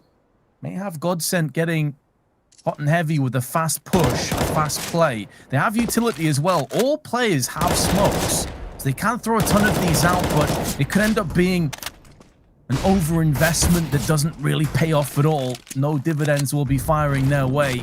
It's just grenades and bullets. And nades bouncing and banking off the wall, landing into the pocket of Stiko, taking some damage from the hand of Glaive. They've at least brute forced their way up catwalk. And with the scout at this range, maybe they can claim some heads and make something of this round yet. But they also seem like they're stuck in middle to me, Tom. Like they've put in loads of smokes, but they've not really pushed behind it because they're faking it towards B. Somehow they managed actually to get an opener onto Magic in the window. The rotation is strong though, and with the doors now facing in this direction, it becomes a lot tougher for them to cross. An easy cleanup in the end. There was a part of me that wanted Device to go down for buying an MP5, but alas, it's not to be. And he will keep it into this next round where, unfortunately for GODSENT, they have a horrible decision to make. Either eco and let them get to 15 and try and win 12 rounds in a row. Wouldn't recommend. Or force buy and try and fight it back. All right, Sticko. He'll do it with the scout. Device had to use the AWP to hit shots like that. Maybe if a few more of those go his way, we could at least be seeing an extra round or two on the board. Definitely possible. Thing is, though, even though Astralis have lost the life of Device, which is a key member to lose, the weapon is dropped in an awkward spot where GODSENT would have to traverse out into the open to potentially pick it up, and that could do more harm than good. Well-placed smoke, Magisk all alone. Now that he's the brains behind the operation, you'd feel like he's got a good read of the situation, and we'll play this accordingly. We'll have the comms to the rest of the troops coming in. There's one player that you'd probably want in this spot right now. It is Magisk, pulling all the strings for the rest of his team. But how is the utility from GODSENT? The grenade perfectly placed and the headshot delivered to perfection. Lots of damage, but Magisk has fallen. And now the CTs decide to push through the smoke. And the MP5 has now worked against Astralis. GODSENT looking good to pick up the round. They have converted from Stiko's scout headshot through middle. Yeah, it wasn't quite a jumping PP Bison punish, but it was at least using his own gun against him, which is something I like to see. Thankfully, it has been discarded and thrown away, and actually, GODSENT have got themselves a lifeline. As said, it's a bleak situation, so they've got a very, very long way to go, and Dupree's going to make things an extra bit costly, remove one of those extra guns from play, although for GODSENT at this point, they might be able to go and retrieve something a little bit extra. On the other side of things, Glaive just happy to chill out towards long, not really risking his gun at all. And Madden, I think he's realized that in this sort of scenario, pushing too much further forward could be the loss of his own gun, although he is actually going to try and hunt down, and he gets there as well. Risky, maybe a little bit unnecessary, but I guess at this point, anything to boost the confidence is worth it.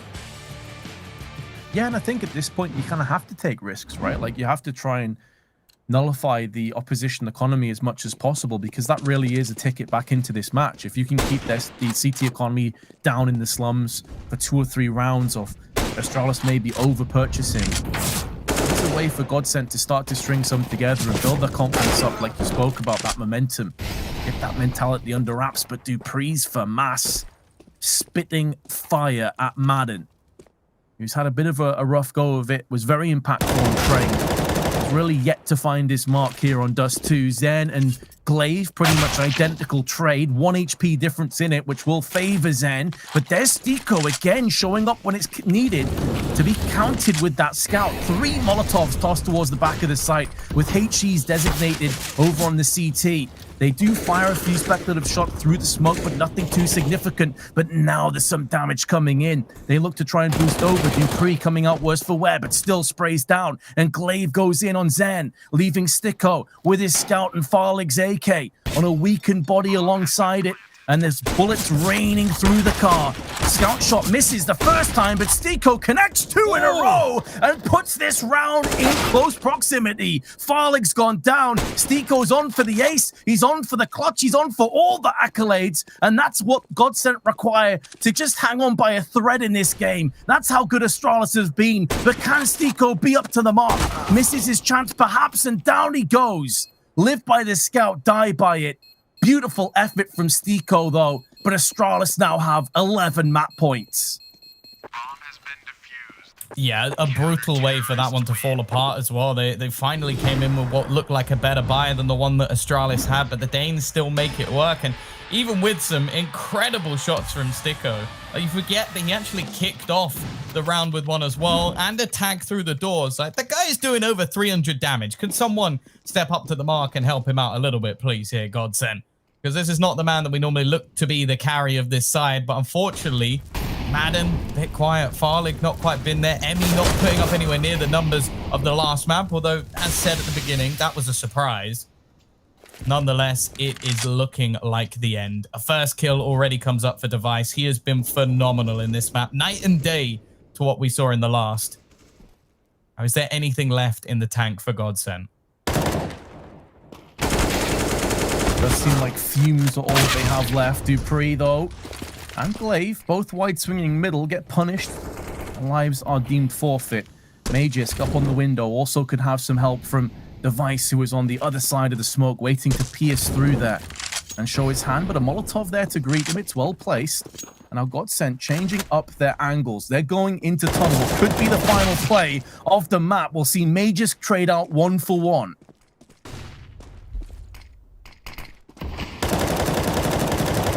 He's gonna find him through the smoke.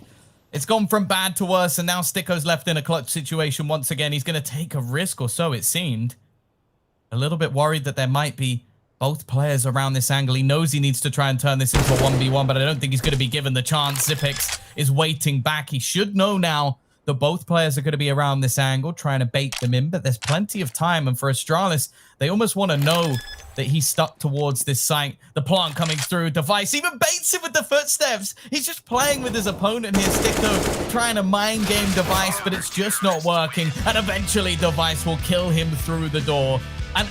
But maybe it will be the second time that they surprise us. They shock us. And I would love to see that be the case. I really want to see these guys do well.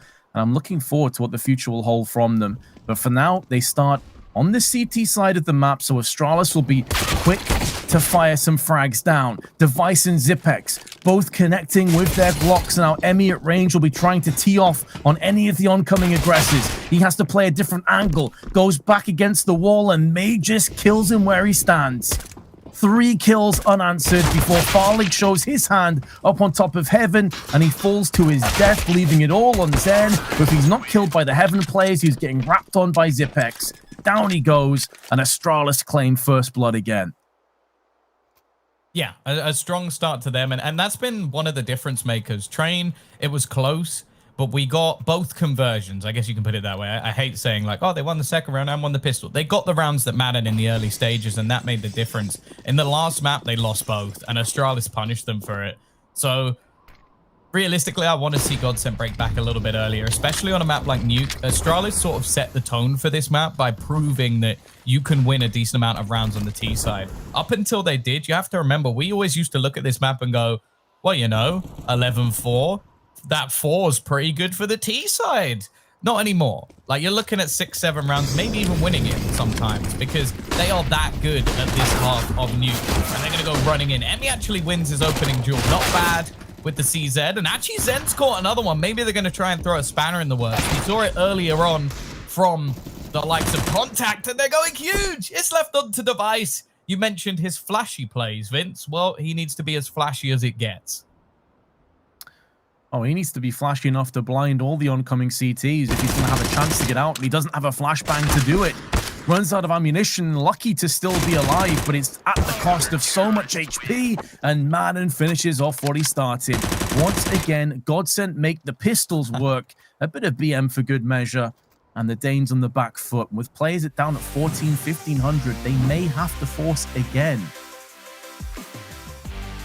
This was such a good round from Zen as well. Very aggressive with the 5-7, taking fights where he could. And I'm liking that we've not seen the sort of confidence dip, because this is what they were doing on Train. You have to remember, back to their CT side, they were taking no liberties. They were getting aggressive into A main. They were challenging Ivy as well. We saw Zen multiple times push up the B ramp and just basically wreck Xyp9x, which, again, not something you say too often. So if they've got that same sort of setup when it comes to Nuke, they definitely could catch a few teams off guard. Now, in this round, as you mentioned, Astralis have had to take the risk themselves. Force buy into this one. Money for the next round would have been trash anyway, so it's a chance for them to at least try and break back in return. And, well, if GODSENT can do it, who's going to doubt Astralis? No doubt. The difference is, though, that they can't play static to utilize their pistols. It's kind of where GODSENT came good. Sure, they had a couple players that pushed in aggressively, but they also had the static members cleaning up the rest. But Dupree's aggression is paid off. Incline with a headshot. Magisk tagged and then finished off. Glaive, meanwhile, puts a bullet down range and connects onto the head of Madden. And Sticko switches from his UMP to his Deagle and gets success with both for a 3K. Astralis force buy, but they are slapped away with authority by GODSENT. 2-1 lead. Exactly what they needed. And I mentioned the first map. This is going in a similar fashion, at least in the early stages. They've got off to the strong start. They forced Astralis back to an eco. And more importantly, they have a chance to really build up their economy here. Madden, he is definitely the highlight player to watch on this map. Like, I expect Farlig to do well with the AWP, but Madden, at least historically, was a lunatic on this map. He used to try and get into the vents almost every single round. Like, that was his goal on the T side, was just continue to push, continue to be irritating, and basically get behind them. Now, I expect a team like Astralis to be able to shut that down, but so far, it's been their CT side, if anything, that has been the more aggressive of the two. The farming going well, though, as Magisk is the only one remaining, and they won't get a single frag. GODSENT doing exactly what's needed of them, and they get the 3-1 start. Yeah, well played so far on the CT side.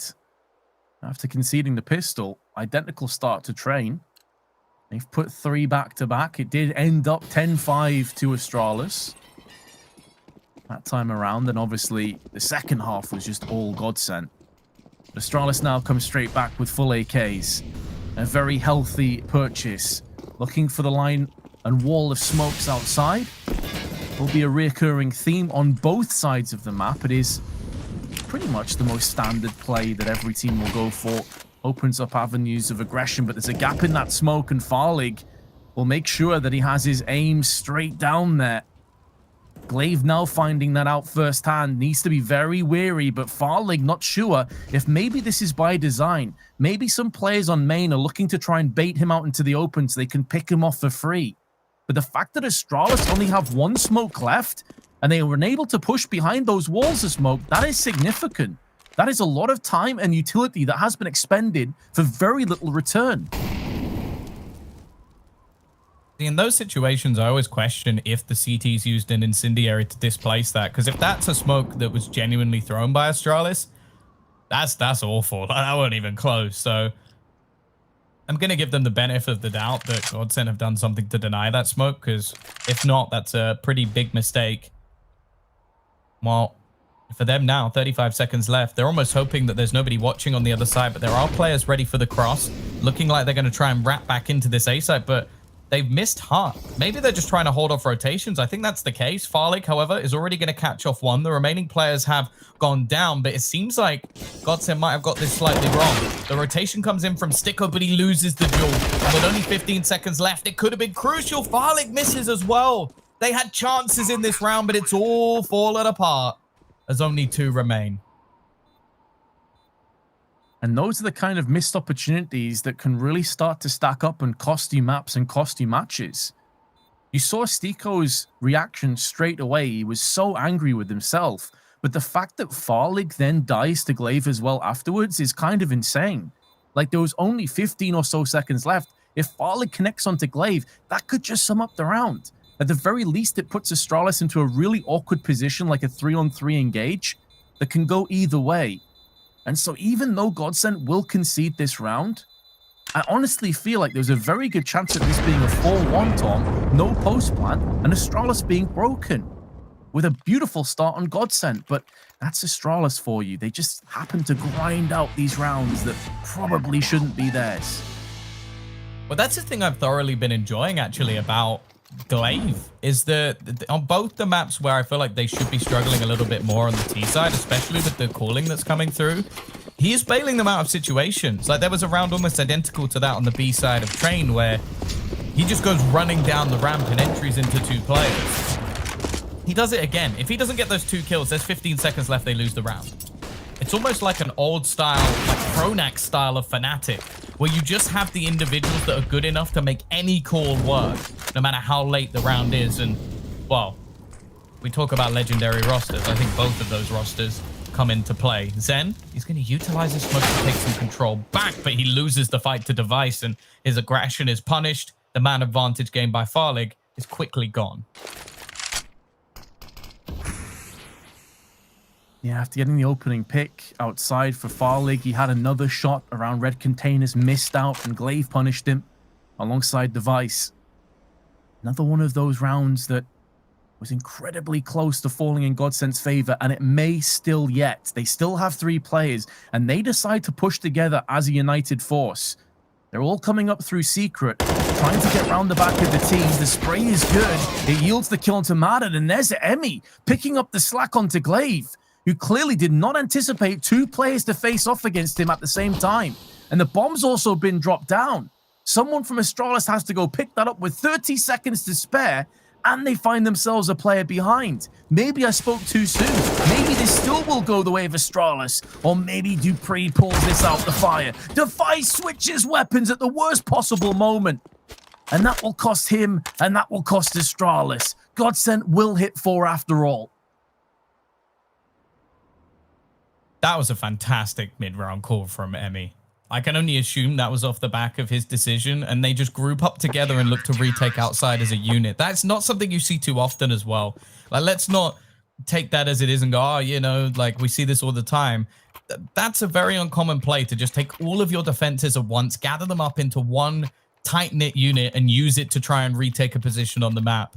I like the call, I like the move, and it works very well because, let's be real, Vince, like, if you don't do something like that in that situation, I don't see any way that GODSENT win that round. They'd lost too many players outside, they'd lost too much map control, and Astralis were looking set to take it. Fantastic call. Yeah, it was exquisite, really. Such an adept on-the-fly read of the situation. And these were adaptations that we really didn't see on Dust 2, Tom. It felt like there was no second wind, no second idea in place, but already on Nuke we're seeing they are capable of mixing it up on a dime and really throwing Astralis through a loop. Emmy's up close now, different angle, haven't really played this so far, with an AK, crosshair placement towards head height. If Dupree goes peeking around the corner, he may be a dead man, but if Emmy gets antsy and he decides to push, it will cost him.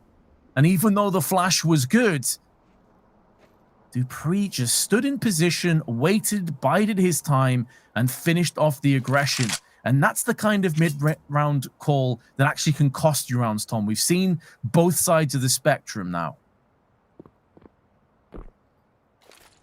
A risk taken. But again, look at the clock. 35 seconds, and there's a lot still to be claimed, if anything, by Astralis if they are going to make this move. A peek in towards A, as it looks to be the final place they look to plant the bomb, although instead they switch it up late. Sticko about to come under pressure. 20 seconds. If he can deny them, the flashbang might slow them down enough that he can get back into a position to deny the plant. Still a bit of confusion from the rest of the players, and again, how do they keep pulling out these rounds? With 10 seconds, they waltz in, get the entries they need, and slaughter GODSENT. Astralis are playing with the tightest of margins, but again, they're making it work.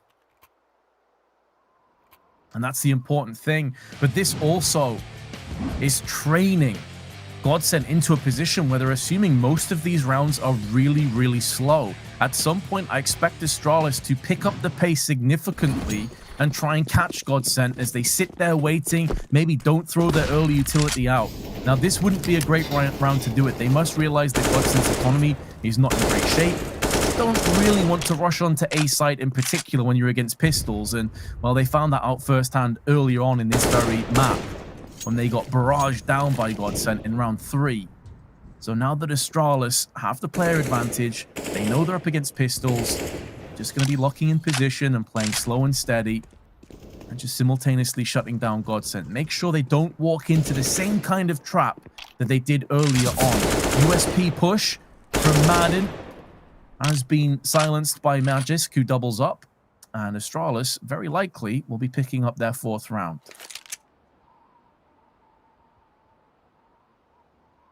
Yeah, Zen's 5-7 has managed to achieve a bit so far in this game, but he's not really in the place to do anything with it. So, yeah, it's going to be another conversion. And, well, it's unfortunate because GODSENT have definitely had their moments. I also feel like with the way that Astralis are playing, some of the rounds are, I don't want to say last ditch because it definitely seems planned, but they could easily go in the other direction is what I'm saying. Like a shot hit by Sticko in the last one could have changed everything. The same, actually, well, I'm going to harp on him now, but it was Sticko again in the round where they went into the B site late the first time that peeks out and loses his life. So I imagine, as you mentioned, the frustration might start to creep in because they've had opportunities here, GODSENT. And as said, like Astralis, this is what they do. They're so good at grinding out rounds on this T side. They're about to gain their 4th. And with the money already looking fairly decent, even before the bomb goes off, it's about to get to a point where GODSENT breaking their economy is going to be really rough. Yeah, in a situation like this, I think it would be really important for GODSENT to just take stock of the situation. You know, it would be easy to get a little bit unhappy and frustrated and think what could have been. But at the end of the day, you're playing against Astralis here, and you're actually making it a really close affair. You've already picked up a map. You came into this the heavy underdog. You're going through a transitional phase. Just try and enjoy it. I know it sounds like a really crazy thing to say, but try and enjoy the situation. Try and learn things from it. Just keep plugging away. Play to your own strengths. Don't get too bogged down in the minutia. Don't get too bogged down in doubts and negative emotions. It's not going to do anything for you. And hopefully Emmy, he's a positive guy, has that kind of impact on the rest of the team. We've also got people like Sticko in here who's super nice and chill dude. So I don't think they necessarily struggle with that too much. But either way, it's 4-4, and they have another buy coming up here, Tom. Although it is lacking a few trimmings. No kits, MP9 thrown in the mix, and no AWP. Yeah, it's not ideal, that's for sure. And when it came to Dust 2, these were the few rounds that they actually managed to make work. Normally we saw extra pieces of aggression, changes in setup, and we have one here. Outside control is a very big part of what we see from Astralis. They like to gain it, but not necessarily use it.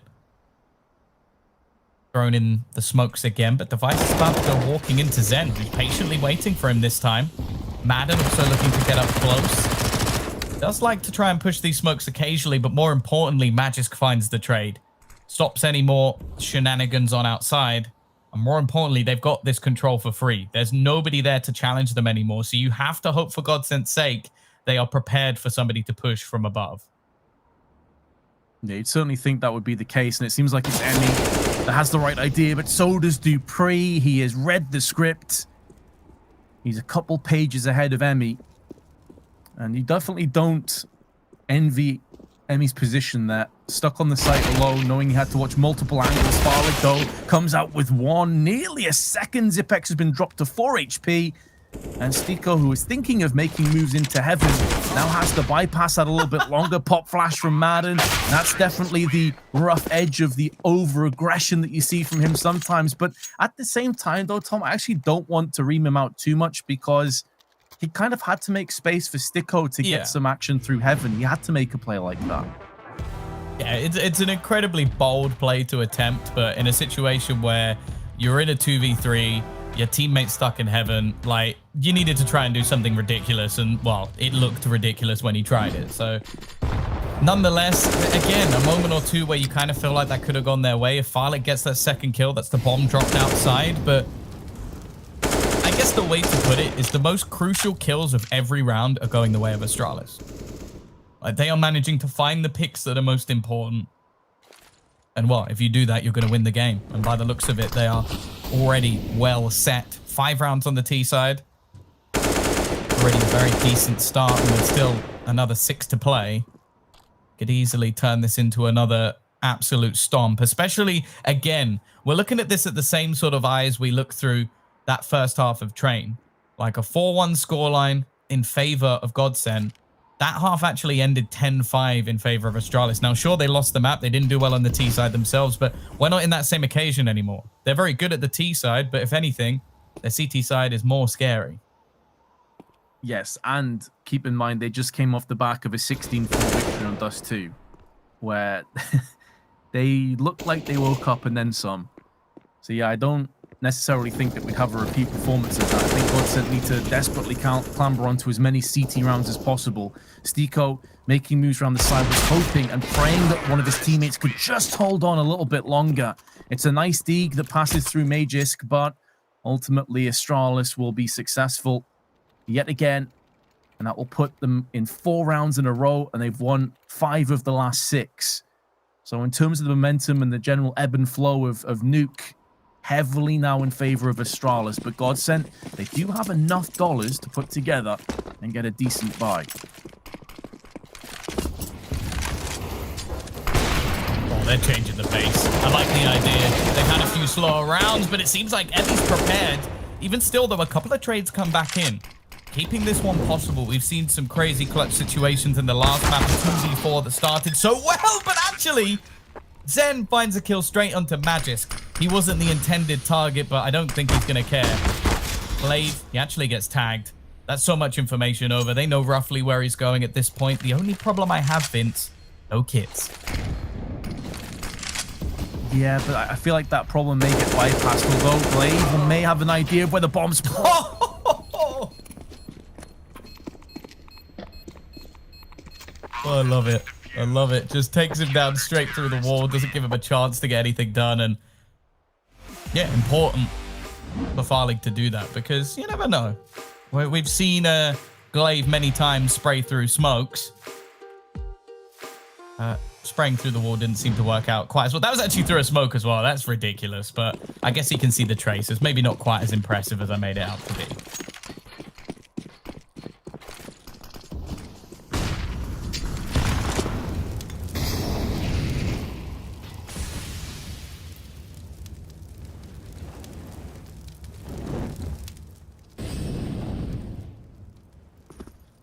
Away. We are going to see Device looking to try and take some control outside. We know that his AWP can be there to do the damage, and Dupree trying to lead the charge, putting some pressure onto Stickos here with the incendiary. Spray connects onto the first, and the smoke will deny any further pushes. Already, though, He's have opted to try and rotate back, make a move in another direction. However, Farlig's actually taken an aggressive stance further forward, and gotta be careful because Xyp9x is waiting. He's patient. It seems like Madden might look to try and join his teammate, but Farlig expects Xyp9x to be here. It doesn't mean he gets the kill. And in the meantime, Free takes a further push around. It's a lot of map control game, but I guess you could say for either side. Sticko finds another pick. Magisk tries to push into position, eventually gets rid of him after the double on opposite sides of the map. However, again, control's been taken, but the Danish Battle of Orpers is won by the side of Farlig this time. The trade comes back for Farlig going strong, and it's left all onto Magisk. A 1v3 situation, looking to try and clutch this out. The first shot's not connected, and that might be his doom. He nails the shot, but actually, it's that flashbang thrown that leaves him completely blind. We will get a 6-6 situation, an even scoreline for GODSENT, and they are starting to grind back a few of these rounds.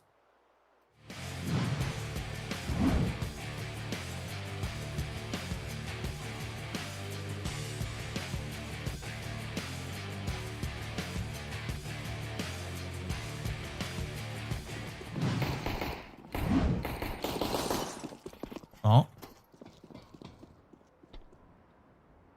We are going to see purchases coming in for both sides still. The T's yet to really come close to running out of cash. The amount of rounds that we've seen come up for the side of Astralis, and in a clean fashion as well, has set them up wonderfully in terms of their economy. And once again, it's outside control. Different variation of the smokes. Gives them a little bit more space to play with. If they want to get into the garage, they could, but instead they're going to pressure onto Sticko. He did well in the last round, the double kill. As said, on different parts of the map. Going to utilize the smoke again, just try and hold them back. He knows they're here, he knows they're waiting. And it's interesting to see how the rest of the team will actually rotate. Farlig already making his way down to the lower bomb site to try and help out. But Astralis know that they can quickly switch things up. Farley, though, should be able to get this pick. He takes a very aggressive stance. He doesn't actually have any support from Sticko. Even the pre-fire isn't enough. The double D of Dupree and Device is there to ruin their day. And Zen tries to make a risky play through the Molotov, but there's nothing to be found. A 2-on-4, 35 seconds on the clock. And well, I think it's up to this point. The CTs have to try and save. And unfortunately, we're starting to see some of those star players, some of the players we said we needed at the beginning of this series, step up, and while Madden maybe even feeling a little bit of frustration.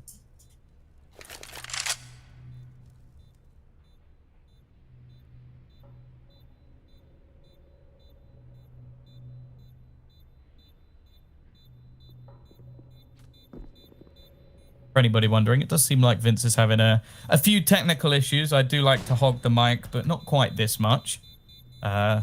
It's not a personal choice, but hopefully he'll be back soon. And you won't have to listen to just my voice for the rest of the match. But either way, it is going to be 7-6.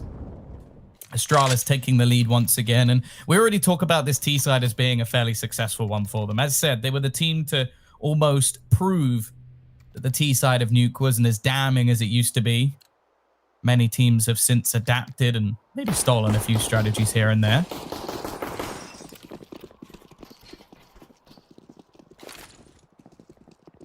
For the CT side, unfortunately, their buys are getting weaker and weaker. No AWP this time, which has been one of the glimmers of hope for them so far.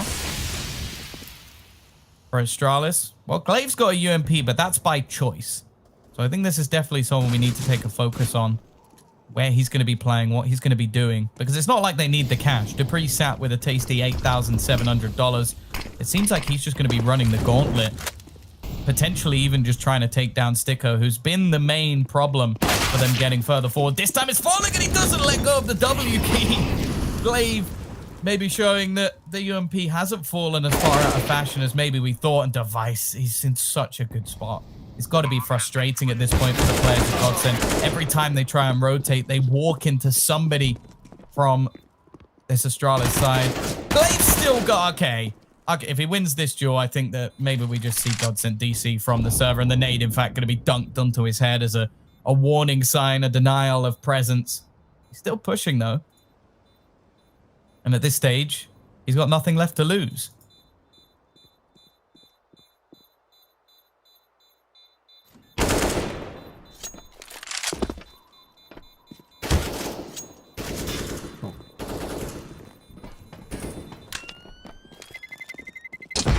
Right, Tom, I think I'm back. I apologize. I got a blue screen of death. You really do hate to see that, but great timing, of course.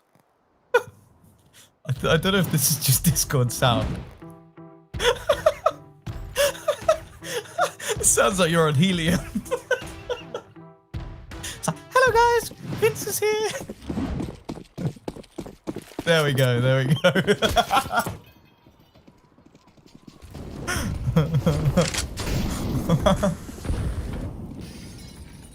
Well, it's... Yeah, Vince's sound is good for me. I'm hoping we can get him back on stream. It sounds fine on our unnamed voice channel that we are using.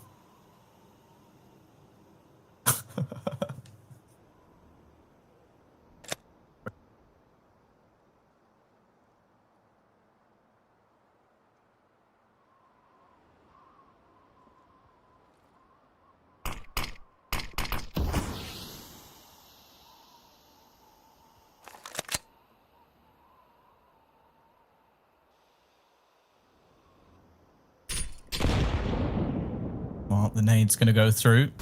Doesn't actually do as much damage as maybe expected, and considering the limitations to the utility for GODSENT here, it's definitely not ideal.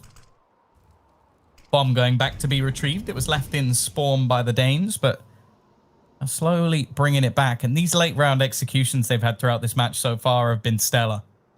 It doesn't seem to be a problem for them whatsoever. They actually doubled up on low, though. I like it. Emmy throwing in a bit of spice to the mix, and Zen doing a good job to try and hold the line. The vent dive, it looked like Glaive just insta headshot whoever was down the bottom. Sticko, probably frustration continues, but the fact is Glaive, 25 seconds, a 1v3 situation.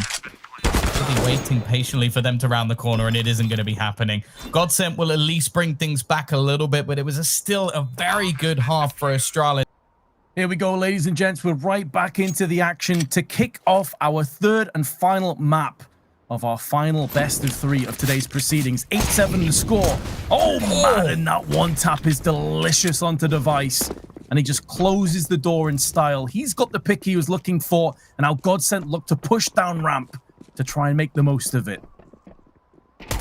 Start they definitely need. They got off to a strong one in the last, although the pistol went the way of Astralis. It was the second round they managed to convert. Xyp9x, he turns back too in a similar fashion with a headshot, to say the least, and now they're going to look to hunt him down. Madden again, but look at the quick rotation. Magisk, though, he's missing a couple of shots. He had an opportunity to potentially deny. However, now they go for the plant, and Madden plays gatekeeper. Magisk, with his CZ and only 66 HP, has to try and somehow bypass all of these obstacles. And considering he has no kit and no nades, I have no idea how he feasibly pulls this off. And I'm not even sure he wants to. I'm not even sure he wants to entertain the idea. Already half of the fuse is gone. Looks like he's going to save instead. And GODSENT on Nuke are actually taking Astralis into the murky deep waters and trying to submerge them as best as they can. This has been such an impressive performance by GODSENT. And although Emmy goes down with the ship, as every good captain should, GODSENT still get across the finish line and put more pressure on Astralis, who will be forcing up. It is important to note as well that Madden, he had a really rough first half. 4 kills is all he garnered, and you could even see a few moments where he looked quite frustrated, both on the cams and also just swinging his mouse around a little bit. The rest of the team, though, did pretty well. I think Sticko's frag tally is a little bit harsh at times. He was getting some of the most impactful kills, and we're actually going to see them call a tactical pause, probably knowing how important the start to this second half is going to be. And on the other side of things, we are going to have an investment. A different range of pistols, in fact, 3 different across the board. No weaponry the same, as we have device on a scout and an MP9 as well for Dupree. Can't count them out of this situation, of course. We know that they can pull back these rounds, as we saw in the previous half from GODSENT. However, for GODSENT's sake, I think they need to make sure they convert this. It's a slippery slope, isn't it, for both teams? A real fulcrum point in this best of 3. GODSENT with the superior weaponry. 2 MAC-10s, so they can go for that run and gun style if they want to get up close. At the same time, they have the weaponry range of the 2 AKs. The best of both worlds. Astralis hiding just outside a secret with the 5-7 of Glaive. Molly's being put down, but the first kill goes the way of GODSENT. And now Glaive goes for the wide swing with a 5-7. Actually, just about holds on with the recoil, taking the fin with him. Xyp9x turns tail, runs back towards the B site where he knows confrontation is looming. That threat is now in his eyes, but it's the grenade at range that bounces off the wall and claims his life. We spoke about how important this round was for GODSENT, about how integral this was to breaking Astralis back down, and they seemingly have done it. I don't think Magisk and Device can feasibly get close to the bomb now.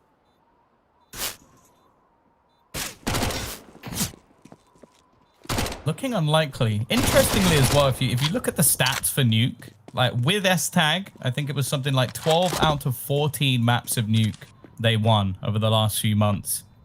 Since Xyp9x has come back, they've lost 3 out of 4. So it's definitely not been as much of a safe haven. Of course, it seems like there's a little bit of a transition period. And of course, those maps were to the like the G2 Mousesports. And maybe a bit more of a surprise was MIBR, the brand new roster. But they've not looked as invincible since the Dane moved over to Cloud9. He also put up some pretty decent performances on Nuke for them as well. So maybe they're going to become a powerhouse on that map in the future. I hope they do. But for Astralis, they've now lost their lead. Bear in mind as well, like GODSENT are one of the real question marks coming into this tournament. You lose this and you're kind of looking at them and going, okay, this was a team you were able to beat before when they were well practiced under a different in-game leader. If you're telling me Emmy's been able to change enough to beat them in like a few weeks, I'm scared what he can do in a few months, but more so I start to question whether or not Astralis have lost their touch a little bit. Oh, there'll be a lot of doubts out there. You know, going into this best of 3, we said that not only would this game need to be won, but the tournament. If they want to silence some of the doubters and the naysayers, the people that say that they're past it, they won't get back to that level that we once saw Astralis at.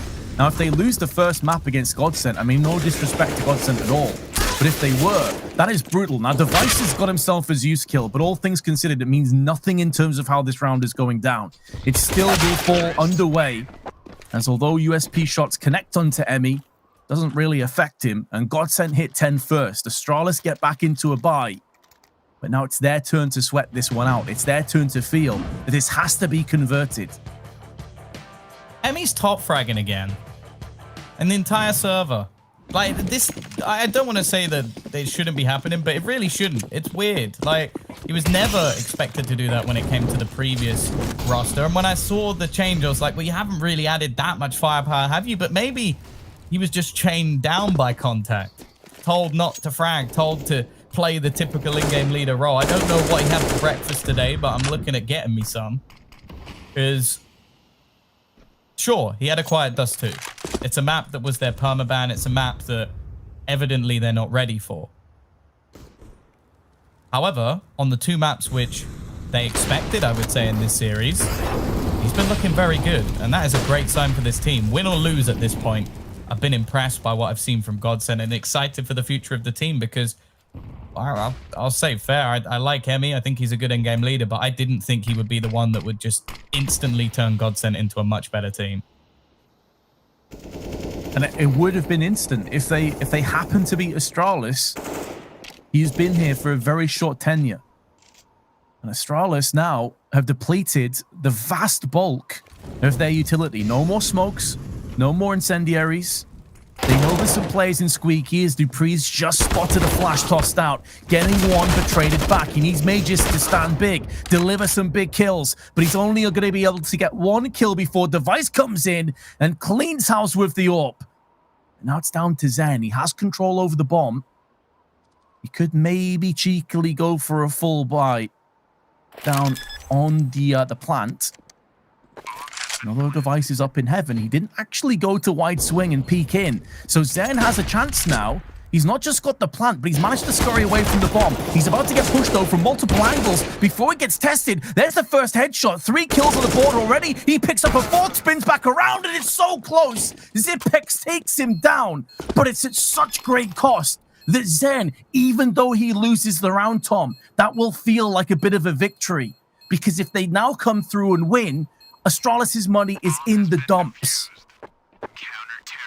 Yeah, no, a very good round from him in general, and he's been one of their top-rated players over the last few months. I think he's a player that a lot of people will sleep on. It is a big surprise to me that we've never seen the likes of Ents come a-calling for this man. I'm not sure the reasons behind it, but he's got that star power, that's for sure. And with the sort of trifecta of Farlig, Madden, and of course Zen, this team actually becomes quite scary.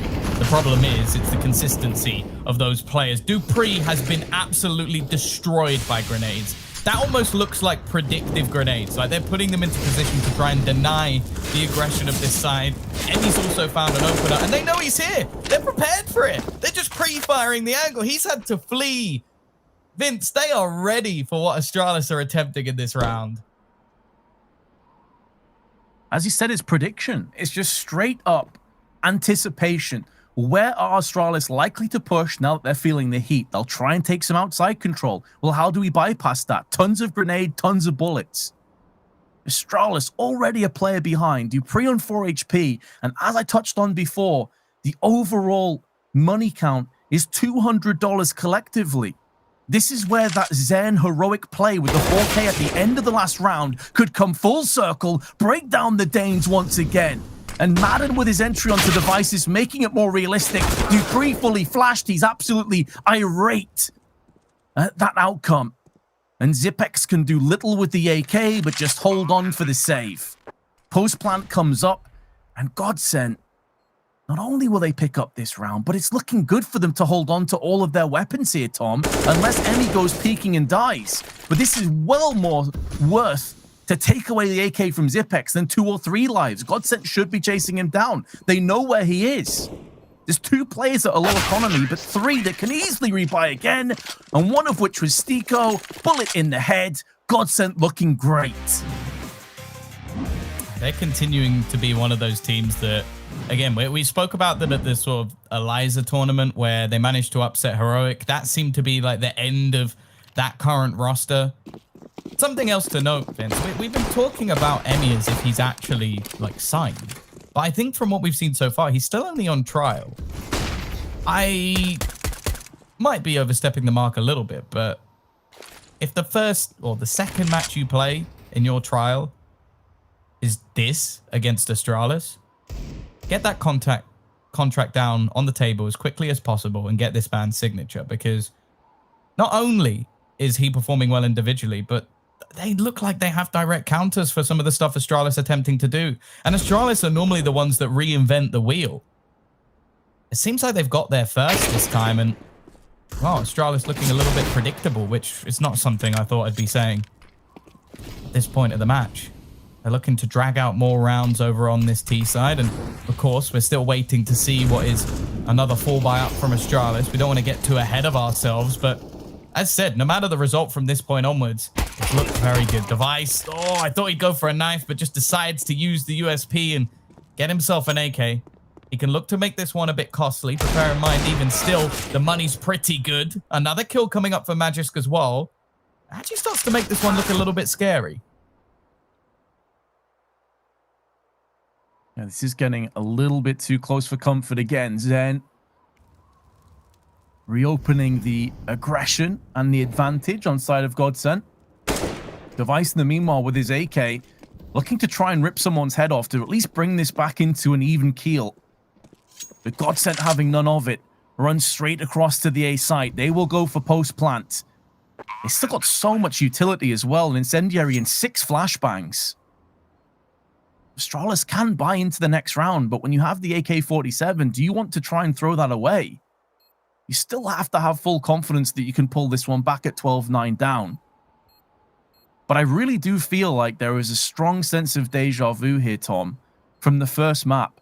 When Astralis came back from a deficit, got a half-decent scoreline come half-time, although it wasn't as one-sided this time around, and then the second half they just collapsed, like completely and utterly eroded away. And they will look to save. I would say thus far this is worse, because at least on that map they were on the T side of train, and like although I expect better of Astralis, like only getting 2 rounds is it's not good at all. But this is the CT side of Nuke. Like this is a side of a map where they have been formidable, and they're struggling at the moment. Like, they're yet to really show anything to suggest that they're going to turn this around. This though, well, if they lose this round, then we might as well just start looking to who they're going to be playing next and consider that GODSENT might be a team we have to fear in this tournament. Glaive, though, aggressive. Like, this has been his main success. He's had a rough map. The last 2 were decent, especially on the first. He put up some real numbers. Magisk left completely blind, though, and Emmy with a double entry. Which one of these is the 4-time major champions and which is the guy who's just joined a team on trial? Because Emmy is tearing him a new one. A 3rd kill. Zen even spins around. Astralis are falling like dominoes.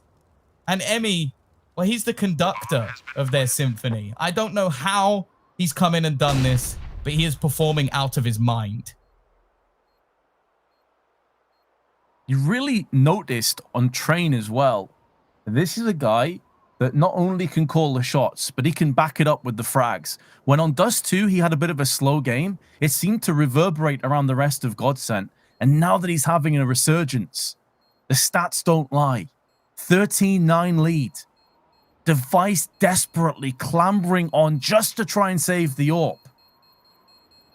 There will be pieces around it should Astralis choose to force buy. Magisk and Zipex can get it done. Round loss bonus is accruing. You'd expect he could drop like a FAMAS or something to Dupree. Glaive could go for a buy. So they probably will pull the trigger.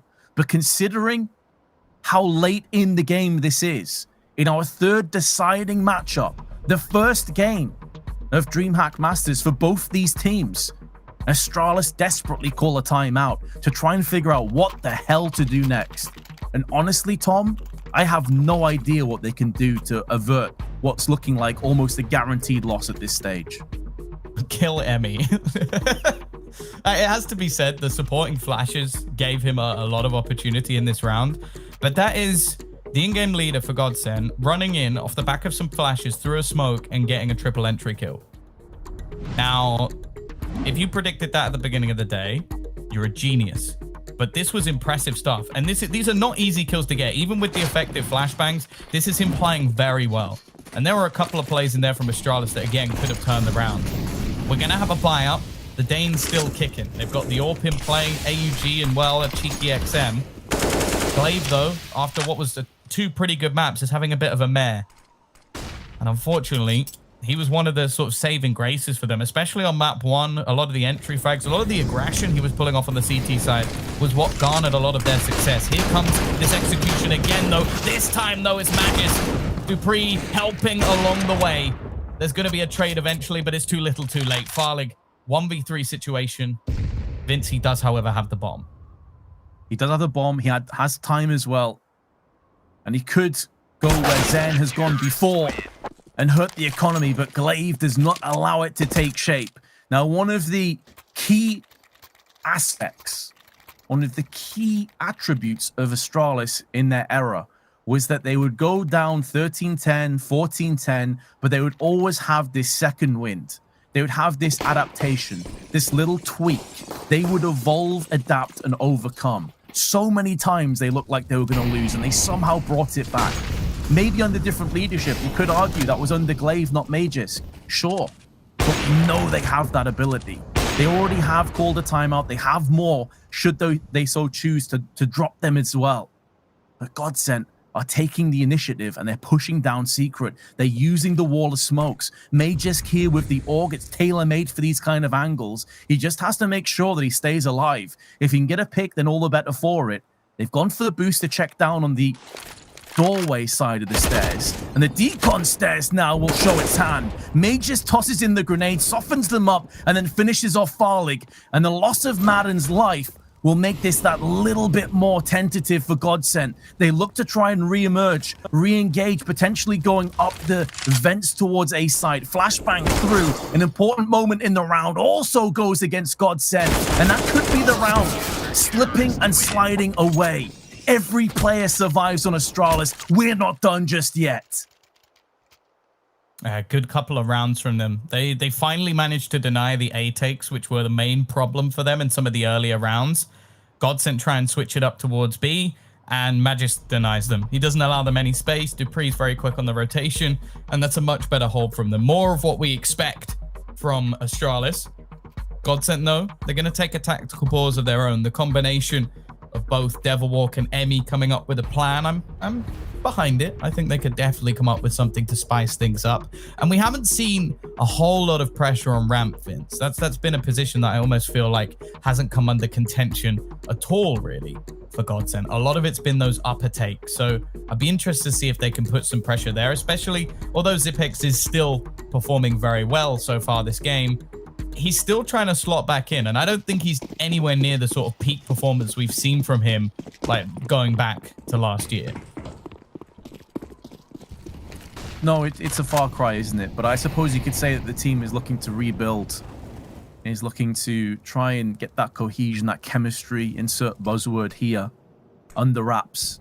In terms of GODSENT's purchase, there is an MP5 for Stiko, which is definitely catching the eye. Not a weapon we see used a great deal. I believe Device picked it up on Dust too. It didn't work out for him. So we'll see if Stiko can put it to good use.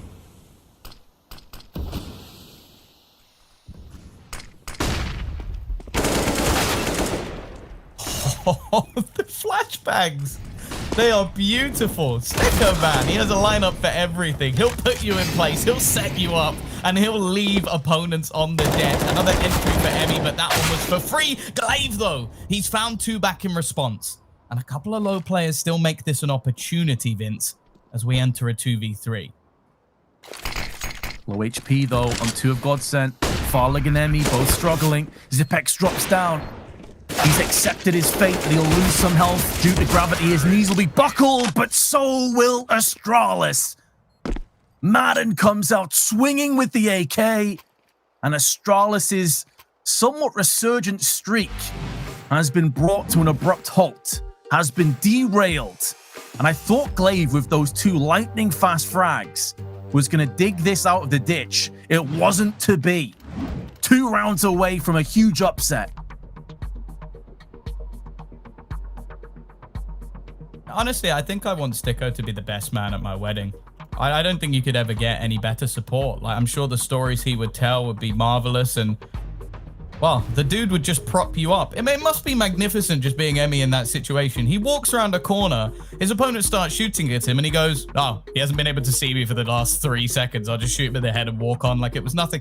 The guy is so good at playing these roles, and there is no doubt that Sticko over his career has not got the credit he deserves. Last couple of rounds, we've seen some incredible flashbangs. Madden, I think, threw one as well to get them the second entry into this site. And that's what makes this team truly devastating. It doesn't seem like there's a lot of selfish players in this roster.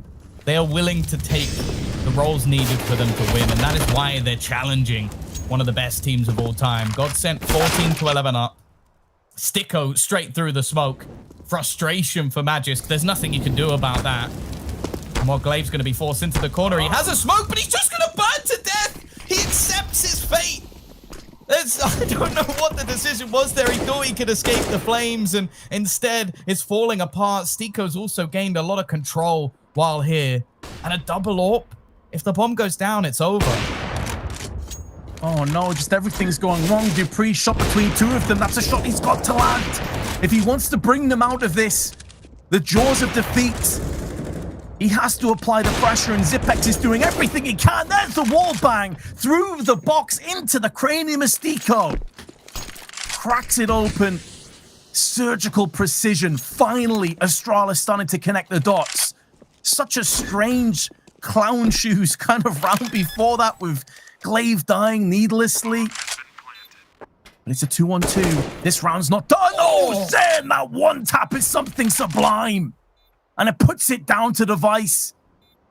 After a godly performance on Dust 2, he will have to be omnipresent one more time. And I don't think he's interested, Tom. He's going back to save. Astralis will be trailing 15-11. GODSENT are so close to the finish line.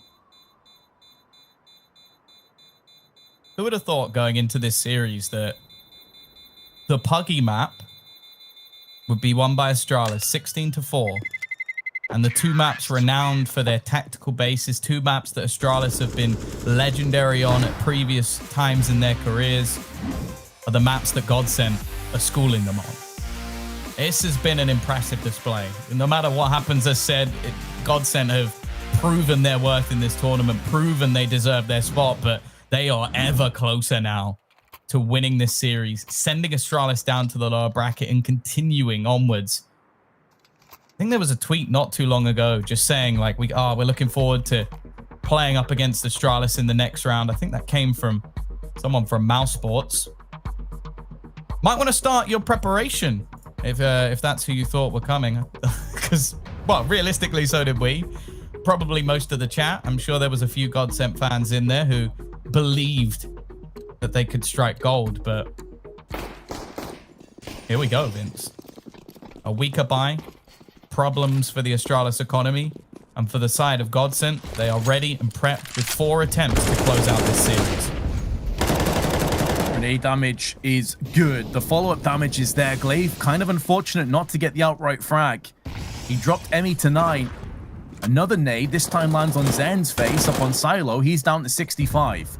So in terms of the opening start, Astralis couldn't really have asked for too much better other than a straight-up kill, which won't be forthcoming from Zipex, who has the scout alone on ramp. Needs that backup to arrive. Has stalled long enough, though, that Device can now move into position with the AWP. He gets flashed out of his spot, and ramp will fall. But that's only part of the puzzle. GODSENT have got to connect the rest of it. They drop down. They'll be facing off against Zipex. He misses. It's going to be another miss. So many misses for Astralis, and that will cost them the B site.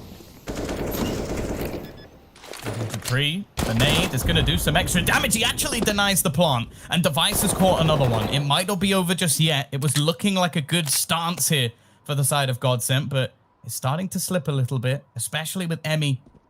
9 HP after the initial duel he took with Glaive. Not much utility remaining, though, for the final players.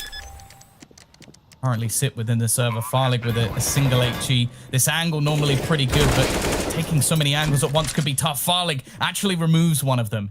He gets them a little bit more control and sets them up for the 3v3. GODSENT brought back down to 2. Time ticking away, but Stiko comes out with 1, and there's Farlig. It's down to Glaive. He's been tagged down to 35, and that's gonna be it. The upset is here.